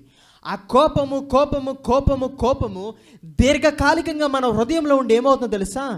ద్వేషించడానికి కారణమవుతుంది, పగగా మార్చబడడానికి కారణమవుతుంది, ఇతరులకు హానికరంగా కీడు చేయడానికి అది కారణమవుతుంది. అందుకని అంటున్నాడు, మీ కోపము సూర్యుడు అస్తమించే వరకు నిలిచి ఉండకూడదు. అసలు కోపమే విసర్జించండి అంటున్నాడు. మీరు కోపాన్ని విడిచిపెట్టండి, కోపాన్ని విడిచిపెట్టండి. మనలో కల్మషం, మనలో దుష్టత్వము, మనలో పాపము, మనలో ఇవన్నీ ఉన్నంత కాలము వాక్యం మన హృదయంలో చోటు ఉండదు.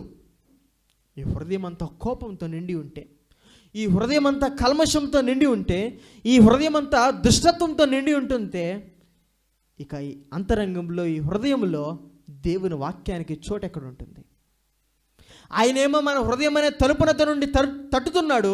ఇప్పుడు మన అంతరంగం అనేటువంటి ఇంటిలో అంతా కోపము, కల్మషము, దుష్టత్వము వీటి చేత నిండి ఉంటే ఇక ఆయనకు చోటు ఎక్కడా? ఆయనకి చోటు ఎక్కడా? అందుకు నేను అన్నాడేమో, మీరు సిరికిని దేవునికి దాసులు. మనం అయితే ఒక్కదాని ఏందో ఉంచుతాం, ఉండగలుగుతాం. అందుకని అంటాడు, ఆ ప్రకటన గ్రంథంలో అంటాడు, మీరు చల్లగానైనా వెచ్చగానైనా ఉండండి, నూనె వెచ్చగా ఉండవద్దు. అది ఏది లేని స్థితి. కాబట్టి మనం ఎలా ఉండాలంటే, వాక్యం వినేటువంటి వారమైన మనం ఏం చేయాలో తెలుసా? మొట్టమొదటిగా మనలో ద్వేషాన్ని తీసివేసుకోవాలి, మనలో కక్షలను, మనలో భేదాలను తీసివేసుకోవాలా. అందుకని అంటున్నాడు, నువ్వు మందిరానికి పోయి బలర్పించే ముందు నువ్వేం చేయాలా? నీ సహోదరుడితో భేదం ఉంటే దాన్ని తీర్చుకురా ముందు. నువ్వు తీర్చుకోనకుండా ఇక్కడ కూర్చుని ఆ కోపంతో వాళ్ళని గురించి ఆలోచిస్తూ, వాళ్ళ అంతరంగంలో ద్వేషిస్తూ, దాని మీదే ఉంటుంది మనసు, ఇక వాక్యం మీద ఎక్కడ ఉంటుంది? అందుకని అంటారు, ఏం చేయాలి తెలుసా? మందిరానికి వచ్చే ముందు మనము ఏం చేయాలట? సిద్ధపడి రావాలా. సిద్ధపడి రావడం అంటే గబగబా లేసేసి, స్నానం చేసేసి, తెల్లబట్టలు వేసుకుని ఒక ఉరుకున మందిరానికి వచ్చేయటం కదా, గబగబ గబగబ. ఇది అసిద్ధపాటు అంటే. సిద్ధపాటు అంటే ఏంటి తెలుసా? మందిరానికి వచ్చే ముందు ప్రభు పాదాల దగ్గరికి వెళ్ళి మన పాపాల విషయమే పశ్చాత్తాపడి మన జీవితాన్ని అక్కడ దిద్దుకుని, ఇంకా నాలో నేను గుర్తెరగని లోపాలు ఏమైనా ఉన్నాయో నీ వాక్యం ద్వారా నాకు తెలియచేయి. ఈ రకంగా దేవుని దగ్గర మొరపడి రావడమే సిద్ధపాటు. ఎంతమంది వచ్చారు అలా? ఉండదు మనకి. ఏది? ఈ అంతరంగం అంతా చీకటితో నిండి ఉంది. ఇప్పుడు వెలిగినటువంటి దేవునికి చోటు ఎక్కడా? ఈ అంతరంగం అంతా అపవిత్రతతో, కల్మషంతో, దుష్టత్వంతో, పాపంతో నిండి ఉంది. పరిశుద్ధమైనటువంటి దేవునికి చోటు ఎక్కడా? ఉండదు. ఈ భర్త భార్యకి మాటలు ఉండవు, ఈ భర్త భార్యలకి ఇద్దరికి మధ్య తగాదా, కానీ వీళ్ళు ఏం చేస్తారు చక్కగా మందిరానికి వచ్చేస్తారు. ఆ మూల కూర్చొని అనుకుంటాడు, చూడు ఇంట్లో నా మీద తగాదాడి నాతో గొడవపడి ఎలా ప్రార్థన చేస్తుందో చూడు, ఎలా వాక్యం చెప్తుందో చూడు. ఈ భార్య ఏమనుకుంటుంది కూర్చుని, నన్ను కొట్టి ఇంటికాడ ఇప్పుడు చూడు చక్కగా భక్తిపరుడు వల్లే చక్కగా కుర్చీలో కూర్చుని ఎలా వింటున్నాడు వాక్యం. వాక్యం మీద దృష్టి ఉంచుతారు వీరిద్దరు, వాక్యం మీద కేంద్రీకరిస్తారంటారు. ఆ మనసు ఉండదు. అంతరంగంలో ఉన్నటువంటి దుష్టత్వాన్ని, కల్మషాన్ని, కోపాన్ని మీరు తీసివేసుకోనండి అంటున్నాడు. అందుకనే మీరు తీసివేసుకోనండి. ఇది వినడంలో ఉండేటువంటి ప్రక్రియ.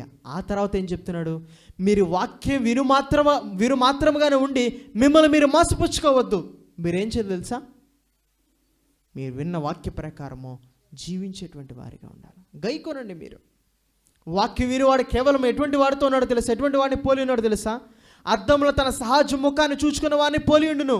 వాడు ఎలా ఉంటాడు, అద్దంలో చూచుకున్న మనం ఏం చేస్తాం అమ్మా, సరి చేసుకుంటామా? మీరు వాక్యం విని ఎందుకు సరి చేసుకోలేకపోతున్నాం? లేదు. అరే అద్దంలో చూచుకున్నప్పుడు మనలో ఏదైనా లోపం ఉంటే ఎంత చక్కగా సరి చేసుకుంటాం, ఎంత చక్కగా. కానీ వాక్యమైన అద్దం దగ్గర మన సహజ ముఖాన్ని చూసుకుని పక్కకి వెళ్ళిపోతున్నాం. అదే చెప్తున్నాడు అక్కడ. మీరు అలా ఉండవద్దు. మీరు ఎలా ఉండదు తెలుసా, వాక్యాన్ని మీరు వినువాత్రిగా ఉండి మోసపుచ్చుకోవద్దు. మీరు ఎలా ఉండదు తెలుసా, వాక్యాన్ని సాత్వికముతో అంగీకరించండి. దాని ప్రకారం మీరు గైకొండి అంటున్నాడు. ఉందంట వాక్యాన్ని విని దాని ప్రకారం చేసేటువంటి మనస్సు. దేవుడు నాతోనే మాట్లాడుతున్నాడు, నన్ను గురించి మాట్లాడుతున్నాడు. ఇది నేను గుర్తెరగని లోపమేమో అని దేవుని దగ్గర ఒప్పుకొని ఆయన కృపా సహాయాన్ని కోరుకుని వెంటనే దాని ప్రకారం జీవించడానికి ప్రయత్నం చేస్తున్నాము. మనం ప్రయత్నం ఉందా? లేదు. గత ఆదివారం వాక్యం ఏంటమ్మా అంటేనే నా వంక తెల్లమోకాలు వేసి చూస్తారు. మీరు వాక్య ప్రకారం జీవిస్తారంటే నేను ఎలా నమ్మాలా? ఎలా నమ్మాలా అంటున్నాడు. లేఖనంలో ఏమంటున్నాడు చూడండి.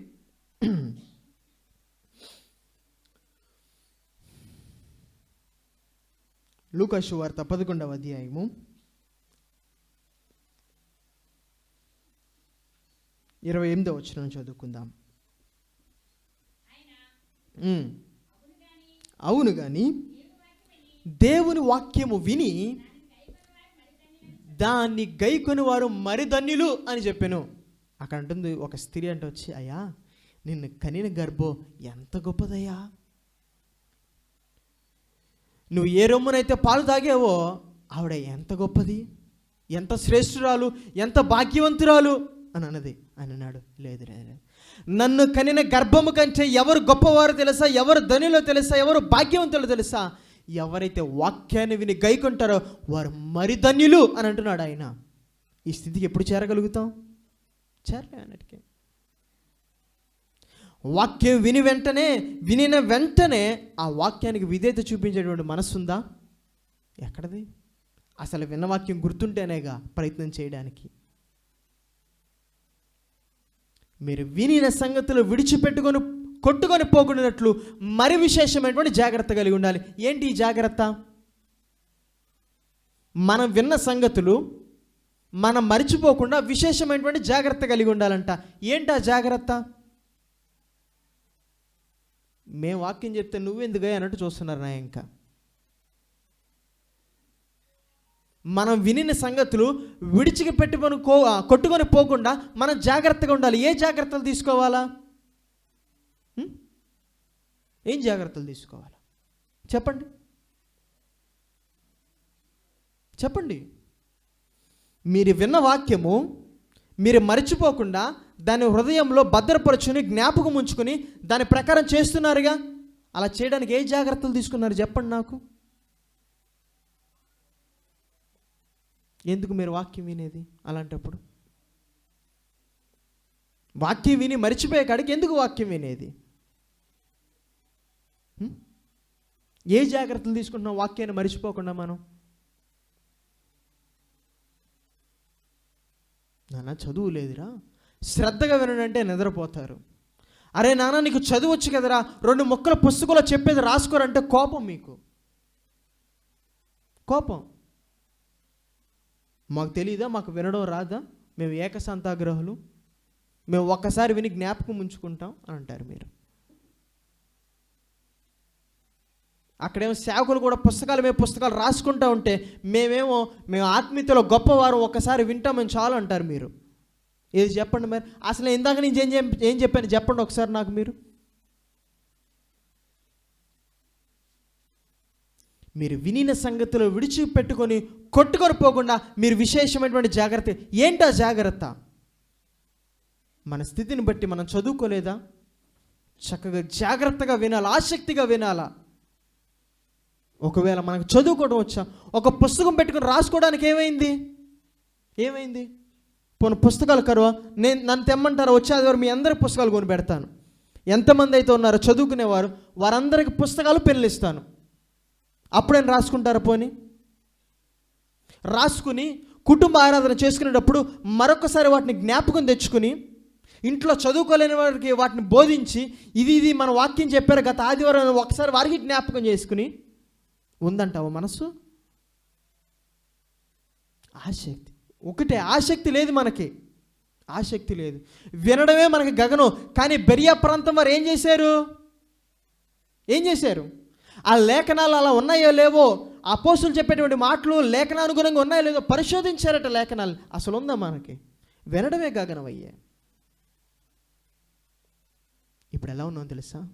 అద్దంలో మన ముఖాన్ని చూసుకుని పక్కకి వెళ్ళిపోయేవారు. వాక్యాన్ని విని విడిచిపెట్టేస్తున్నాం కానీ మోసపుచ్చుకుంటున్నాం మనల్ని మనం. వాక్యాన్ని విన్న నా జీవితంలో ఆశీర్వాదం కలుగు, నా జీవితం మార్పు చెందుద్ది. అది మోసం.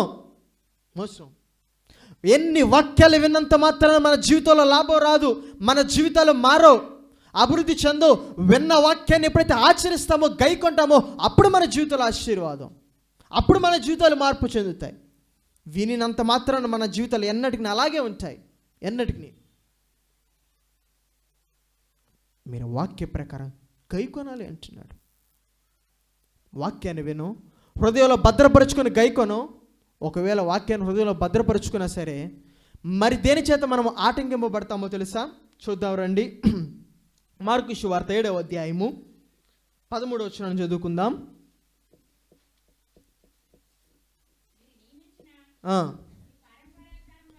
మీరు నియమించిన పారంపర్యాచారం వలన దేవుని వాక్యమును నిరర్ధకము చేయుదురు. 9వ వచనం చదువుకుందాం.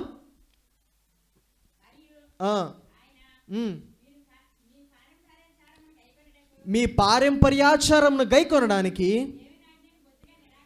మీరు దేవుని ఆజ్ఞను ఏం చేస్తారు తెలుసా? బొత్తిగా నిరాకరిస్తారు. వాక్యం వింటాం బాగానే ఉంటుంది, అంతరంగంలో పదిలుగా భద్రపరుచుకుంటాం బాగానే ఉంటుంది. ఇప్పుడు ఆ వాక్య ప్రకారం గైకొనడానికి ఏది అడ్డొస్తుంది? ఏవడ్డొస్తాయి? ఆచారాలు అడ్డొస్తూ ఉంటాయి. ఆచారం అనగానే మా అమ్మ తల తిప్పేసింది. ఇప్పుడు నన్ను ఎక్కడ తగులుకుంటాడు రో బాబోయ్ అనుకుంది. పొద్దున్న వచ్చాను, ఆ తలుపేస్తుంటే అంది, ఏమండమ్మా అది? ఏమండా చెప్పు, తూర్పు ఎండేనా? తూర్పు ఎండ మంచిదంట. ఎందుకు అన్నా నేను, అది మనమే పడితే మంచిదంట. నేను ఆవిడ నాన్న తప్పితే ఎవరు లేరు ఇక్కడ. ఆ తూర్పు ఎండ మంచిదంట, తలుపు తీయాలంట. నేను ఓ పక్క చలేసి చచ్చిపోతూ ఉంటే. సైకాలజికల్గా ఒక వ్యక్తి యొక్క జీవితము 3 బట్టి నిర్మింపబడుతుంది. దాన్ని ఈగో స్టేట్ అంటారు. Not English term meaning. ఇంగ్లీష్లో ఉండే ఈగో అనే పదానికి అర్థం కాదు. సైకాలజికల్గా ఈగో స్టేట్ అంటే it's a state of being, అంటే ఆ స్థితిలో ఉండడం అని. ఎలా ఉంటుందంటే మన జీవితం 3 ద్వారా నిర్మింపబడుతుంది. Parental ego state, child ego state, adult ego state. అంటే ఇంకా అర్థమయ్యేదిగా చెప్తాను. ఈ 3 బట్టి మన జీవితం అనేది నిర్మింపబడుతుంది. ఒకటి ఎలాగో తెలుసా? తల్లిదండ్రులను బట్టి. చాలామంది తల్లిదండ్రులు ఏం చేస్తారు తెలుసా? ఇప్పటికీ బట్టలు వేసుకునే ముందు ఏం చేస్తారు? వాటిని ఒకసారి దులిపి వేసుకుంటారు. గతకాలంలో పూర్వకాలంలో ఏం చేసేవారు? ఆ పూర్వకాలంలో పల్లెటూరులో ఉండేటప్పుడు ఆ పురుగు పుట్ర ఉంటాయి కాబట్టి ఒకవేళ అవేమన్నా బట్టలు ఉన్నాయేమో అని ఒకసారి ఏం చేస్తారు, దులిపి వేసుకుంటారు. బాగానే ఉంది. ఇప్పుడు పురుగు పుట్ర మన ఇంట్లో ఉంటున్నాయా? ఏం ఉండట్లా. చక్కగా ఆరేస్తున్నాం, దాన్ని దులిపి మడత పెడుతున్నాం, తీసుకుని వెళ్ళి అల్మర్లో పెట్టుకుంటున్నాం. ఇప్పుడు మరలా ఆ అల్మర్లోంచి తీసుకుని మరలా దులిపి వేసుకుంటున్నాం అంటే అర్థం ఏంటి? వివేచన ఉందా మనకి? అది అలవాటు అయిపోయింది. అలాగనే దేవుని ఎరగక మునుపు మనలో ఉన్నటువంటి ఆచార పద్ధతులు పోలా, ఇంకా అదే అలవాటిక, అదే అలవాటు. రెండోది ఏంటి తెలుసా? చైల్డ్ ఈగో స్టేట్ అంట. అంటే చిన్నతనంలో అనుభవించినటువంటి పరిస్థితులు బట్టి పెద్ద అయినాక మన జీవితం అలా నిర్మింపబడుతుంది. మూడోదిగా అడల్ట్ ఈగో స్టేట్. అంటే నడి వయసు వచ్చాక ప్రతి దానిని చూచి విని క్షుణ్ణంగా పరిశీలించి తెలుసుకుని తన జీవితాన్ని కట్టుకోవడం. ఆత్మీయ జీవితంలో మనం ఎక్కడి నుంచి ఎక్కడికి వెళ్ళాలి తెలుసా? పేరెంటల్ ఈగో స్టేట్ నుంచి అడల్ట్ ఈగో స్టేట్కి వెళ్ళాలి. అంటే ఆ ఆచారాలు, ఆ పద్ధతులు అవి ఎందుకో మనకి తెలియవు, ఎందుకు అలా చేయాలో తెలియవు, అవి లేఖన అనుసారంగా ఉన్నాయో లేవో మనకు తెలియదు, కానీ వాటిని చేస్తూనే వచ్చేస్తాం. దాని కొరకు వాక్యాన్ని పక్కన పెట్టేస్తాం కదా. ఈ స్థితి నుంచి వైదొలిగి బయటకు వచ్చి అడల్ట్ ఈగో స్టేట్కి రావాలా. అంటే ఏంటో తెలుసా? మనము లేఖనాలని పరిశోధించి కనుగొని అవి ఏం చెప్తున్నాయో వాటి ప్రకారం జీవించాలా. ఆ స్టేట్కి రావాలి మనం. ఆ స్టేట్కి ఏది ఉన్నదంటావా? లేదు. ఒక మాట, మన జీవితాల్లో మనం చేసేటువంటి ప్రతి పని దగ్గర ఆ ప్రతి పని చేసే ముందు ఒక్కసారి ఆగి ఆలోచించు. నేను ఈ పని చేస్తున్నాను, ఈ పని చెయ్యాలా వద్దా, ఈ పని ఎలా చేయాలో దేవుడు ఏం చెప్పాడు ఒకసారి ఎప్పుడన్నా ఆలోచించామా? ఒక్కసారి పెళ్లి దగ్గర, విందు దగ్గర, పలానా దాని దగ్గర, పలానా పని దగ్గర వాక్యం ఏం చెప్తుందో ఒకసారి చూసావా? లేదు. ఇంకా పారంపర్య ఆచారాలు మనం కొట్టుకుపోతున్నాం. ఎలా ఉంటే మనలో విశ్వాసం కలగదు. కాబట్టి మనము విశ్వాసాన్ని ఎలా పొందుకోలో ఒక్కొక్క మెట్టును చెప్తున్నాడు యాకోబు. వినుట వలన విశ్వాసం కలుగుతుంది. ఎలా వినాలి? వాక్యాన్ని మన జీవితాలతో సరిపోల్చుకుంటూ వినాలా. మన హృదయాల్లో ఉన్నటువంటి కల్మషాన్ని, దుష్టత్వాన్ని, కోపాన్ని తీసివేసుకుని వినాలా. అంతేకాదు కేవలం వాక్యం విని విడిచిపెట్టేటువంటి వారిగానో, పారంపర్య ఆచారాలు గైకున్నటువంటి వారిగానో ఉండకూడదు. విన్న వాక్య ప్రకారము మనం వెంటనే ఆ వాక్యానికి విధేయత చూపించి అంగీకరించి ఆ వాక్య ప్రకారం జీవించాలి. అప్పుడు మనలో విశ్వాసం పెంపొందుతుంది. అంతేగాని దేవుని దగ్గర అడగడం, అయ్యా నాలో విశ్వాసాన్ని నింపు, నాకు విశ్వాసాన్ని దయచేయని కాదు.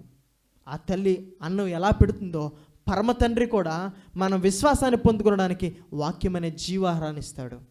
ఇప్పుడు ఆకలి కలిగి తినడం ఆ పిల్లవాడి బాధ్యత, అల్లరి మాని తినడం ఆ పిల్లవాడి బాధ్యత, బొగ్గన పెట్టుకోనకుండా నమిలి మిరింగడం తినడం ఆ పిల్లవాడి బాధ్యత. ఈ స్థితిని విడిచిపెడదాం. ఏది? వినలేకపోవడం, ఆసక్తి లేని తత్వం అనే ఆకలి లేని స్థితిని విడిచిపెడదాం. కోపము, దుష్టత్వము, ఆ కల్మషము, ఆ అల్లరిని దాన్ని విడిచిపెడదాం. బొగ్గన పెట్టుకుంటారే, కేవలం విని ఊరుకుంటారే, ఆ స్థితిని విడిచిపెడదాం. ఏం చేద్దాం? ఆ వాక్యం అనే జీవాహారాన్ని మనం భుజిద్దాం. మనము అట్టి విశ్వాసం చేత బలవంతులం అవుదాం. సరే, ఇప్పుడు విశ్వాసాన్ని కలిగి ఉన్నామో లేదో సాదృశ్యం ఏంటట? భక్తి. విశ్వాసాన్ని ఎలా సంపాదించుకోవాలో చెప్తూ చివరిగా అంటున్నాడు, నా ఎదుట నిష్కలంకమును పవిత్రమైన భక్తి అంటున్నాడు. విశ్వాసి అయినటువంటి వాడు ఎలా ఉంటాడు తెలుసా? భక్తి కలిగి జీవిస్తాడు. నీవు నేను విశ్వాసానికి ఉన్నామో సాదృశ్యం అంటే తెలుసా? భక్తి కలిగి జీవిస్తాం. ఆ రోజు అబ్రహాము విశ్వాసం కలిగి ఉన్నాడు అనడానికి అన్ని విషయాలు సాదృశ్యం. ఇప్పుడు నీవు నేను విశ్వాసాన్ని కలిగి ఉన్నాం అనడానికి సాదృశ్యం ఏంటి? ఒకటి చెప్పండి నాకు. నేను విశ్వాసం కలిగిన వాడును అనడానికి రుజువు ఇది అని ఒకటి చెప్పండి నాకు. అమ్మా, దేవుని మందిరానికి వస్తున్నాను అంటారు, బాప్తీసాన్ని తీసుకున్నాను అంటారు, తెల్ల బట్టలు వేసుకున్నాను అంటున్నారు. నువ్వు ఇంత సోది చెప్తున్నా గంట నేను కూర్చుని మారు మాట మాట్లాడకుండా ఓపికతో నేను వింటున్నాను అని అంటారు.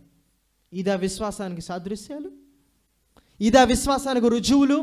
నీవు నేను విశ్వాసం కలిగి ఉన్నామనడానికి నిరూపణలు ఇవా? కాదు. భక్తి. ఏ భక్తి? దేవుని దృష్టికి నిష్కలంకమును పవిత్రమైన భక్తి. భక్తి అనేది దేవుని తృప్తిపరిచేది ఉండాలి, కానీ మనల్ని మనం తృప్తిపరుచుకునేది కాదు. మనల్ని మనం నచ్చినట్లుగా జీవించేది భక్తి అని అనుకునేది కాదు. అంటున్నాడు, దిక్కులేని పిల్లలను, విధవరాండ్రను వారి ఇబ్బందుల్లో పరామర్శించుట, అది భక్తి ఉన్నదంటావా? కష్టంలో ఉన్న వారికి చేరుగా ఉండడమే విశ్వాస యొక్క స్వరూపం. పాపానికి దూరంగా ఉండడం, కష్టంలో ఉన్న వారికి దగ్గరగా ఉండడమే ఈ రెండే రుజువులు. ఏమని? నీవు నేను విశ్వాసులు అనడానికి రుజువు అదే. విశ్వాసం అయిన వాడు ఎలా ఉంటాడు తెలుసా? కష్టంలో నేను వారికి చేరువుగా ఉంటాడు, పాపానికి దూరంగా ఉంటాడు. ఇప్పుడు ఈ రెండు లక్షణాలు మనలో ఉన్నాయా? ఉంటే మనం విశ్వాసులు అన్నట్టు గుర్తు. ఒకవేళ లేవా, విశ్వాసం లేదు. తిరిగి వెనుటలో మనల్ని మనము సాధన చేసుకుందాం అంటున్నాడు. దిక్కులోని పిల్లలను, విధవరాండ్రను వారి ఇబ్బందుల్లో పరామర్శించుట, కష్టంలో ఉన్న వారికి. ఆ దిక్కులోని పిల్లలు, ఆ విధవరాండ్రు ఎలా ఉంటారు? నిస్సహాయ స్థితిలో ఉంటారు. లోకానికి అందరికీ వారు చులకనే. అందరికీ వారు ఏంటి? అందరికీ ఎవరు ఏం మాట్లాడినా వారితో అడిగేవారు ఉండరు. వారి పట్ల ఎలా ప్రవర్తించినా అడిగేవారు ఉండరు. అందరికీ వారు చులకనే. ఇప్పుడు వారి పట్ల కూడా మనము అందరిలాగానే ప్రవర్తిస్తే కాదు, వారిని మనం పరామర్శించాలి. పరామర్శించడం అంటే, అక్క ఎలా ఉన్నావు, బాగున్నావా, ఇదే కాదు.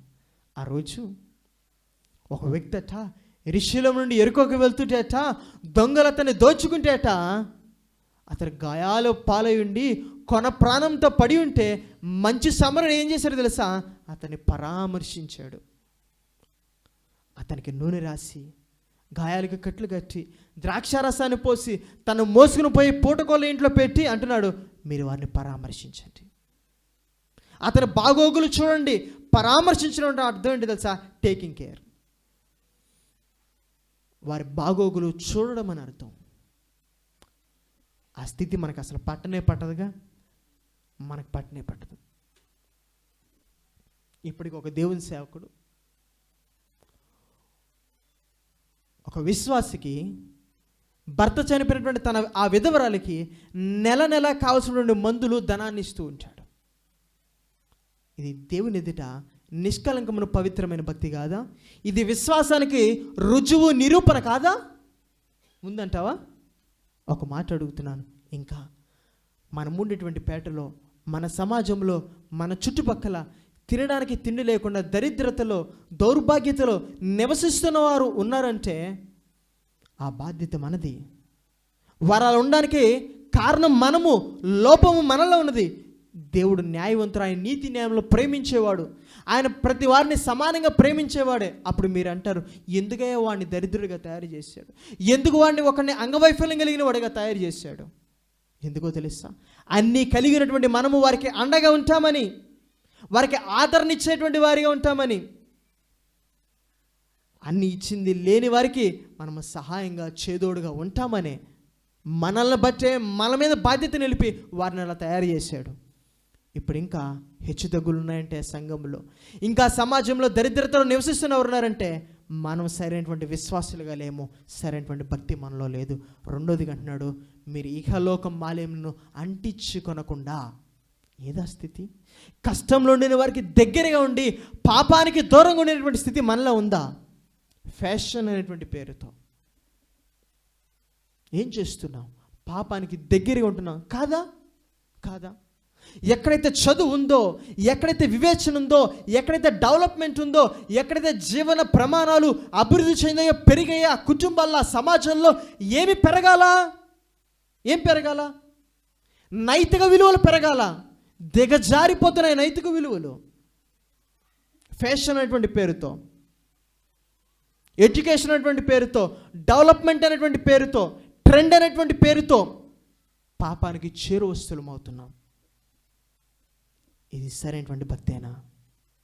ఇహలోక మాలిన్యాన్ని అంటించుకుంటూ మనము కాపాడుకుంటేనా, జాగ్రత్త చేసుకుంటేమేనా ఇది నిజమైన విశ్వాస యొక్క లక్షణం? ఉందా మనకి? పాపానికి చేరువ అవుతాం సాకులు, నెపాలు, కారణాలు చెప్పి కాదా? ఆ మాలిన్యాన్ని అంటించుకోనకుండా దూరంగా జాగ్రత్త పరుచుకునేటువంటి స్థితి మనకున్నదా? లేదు. ఇవి అవిశ్వాసం అవడానికి రుజువులు. కాబట్టి యాకోబు రాసిన పత్రిక మొదటి అధ్యాయము 19వ వచనం నుండి 27వ వచనం వరకు మనం ధ్యానం చేశాం. విశ్వాసము మన జీవితాల్లో ఎంతో ప్రాముఖ్యమైనది. అది మనల్ని రక్షిస్తుంది, నీతిమంతులను చేస్తుంది, మనము దేవునికి ఇష్టలుగా జీవించడానికి సహాయాన్ని చేస్తుంది, అది సాక్ష్యాన్ని ఇస్తుంది, లోకాన్ని జయించడానికి కారణమవుతుంది, మంచి పోరాడడానికి కారణమవుతుంది. ఇటు విశ్వాసం మనము మన జీవితాల్లో కలిగి ఉండాలంటే 2 మార్గాలు. మొట్టమొదటిది ఆయన చేసిన మేలును జ్ఞాపకం ఉంచుకోవాలి. 2, వాక్యాన్ని వినాలి.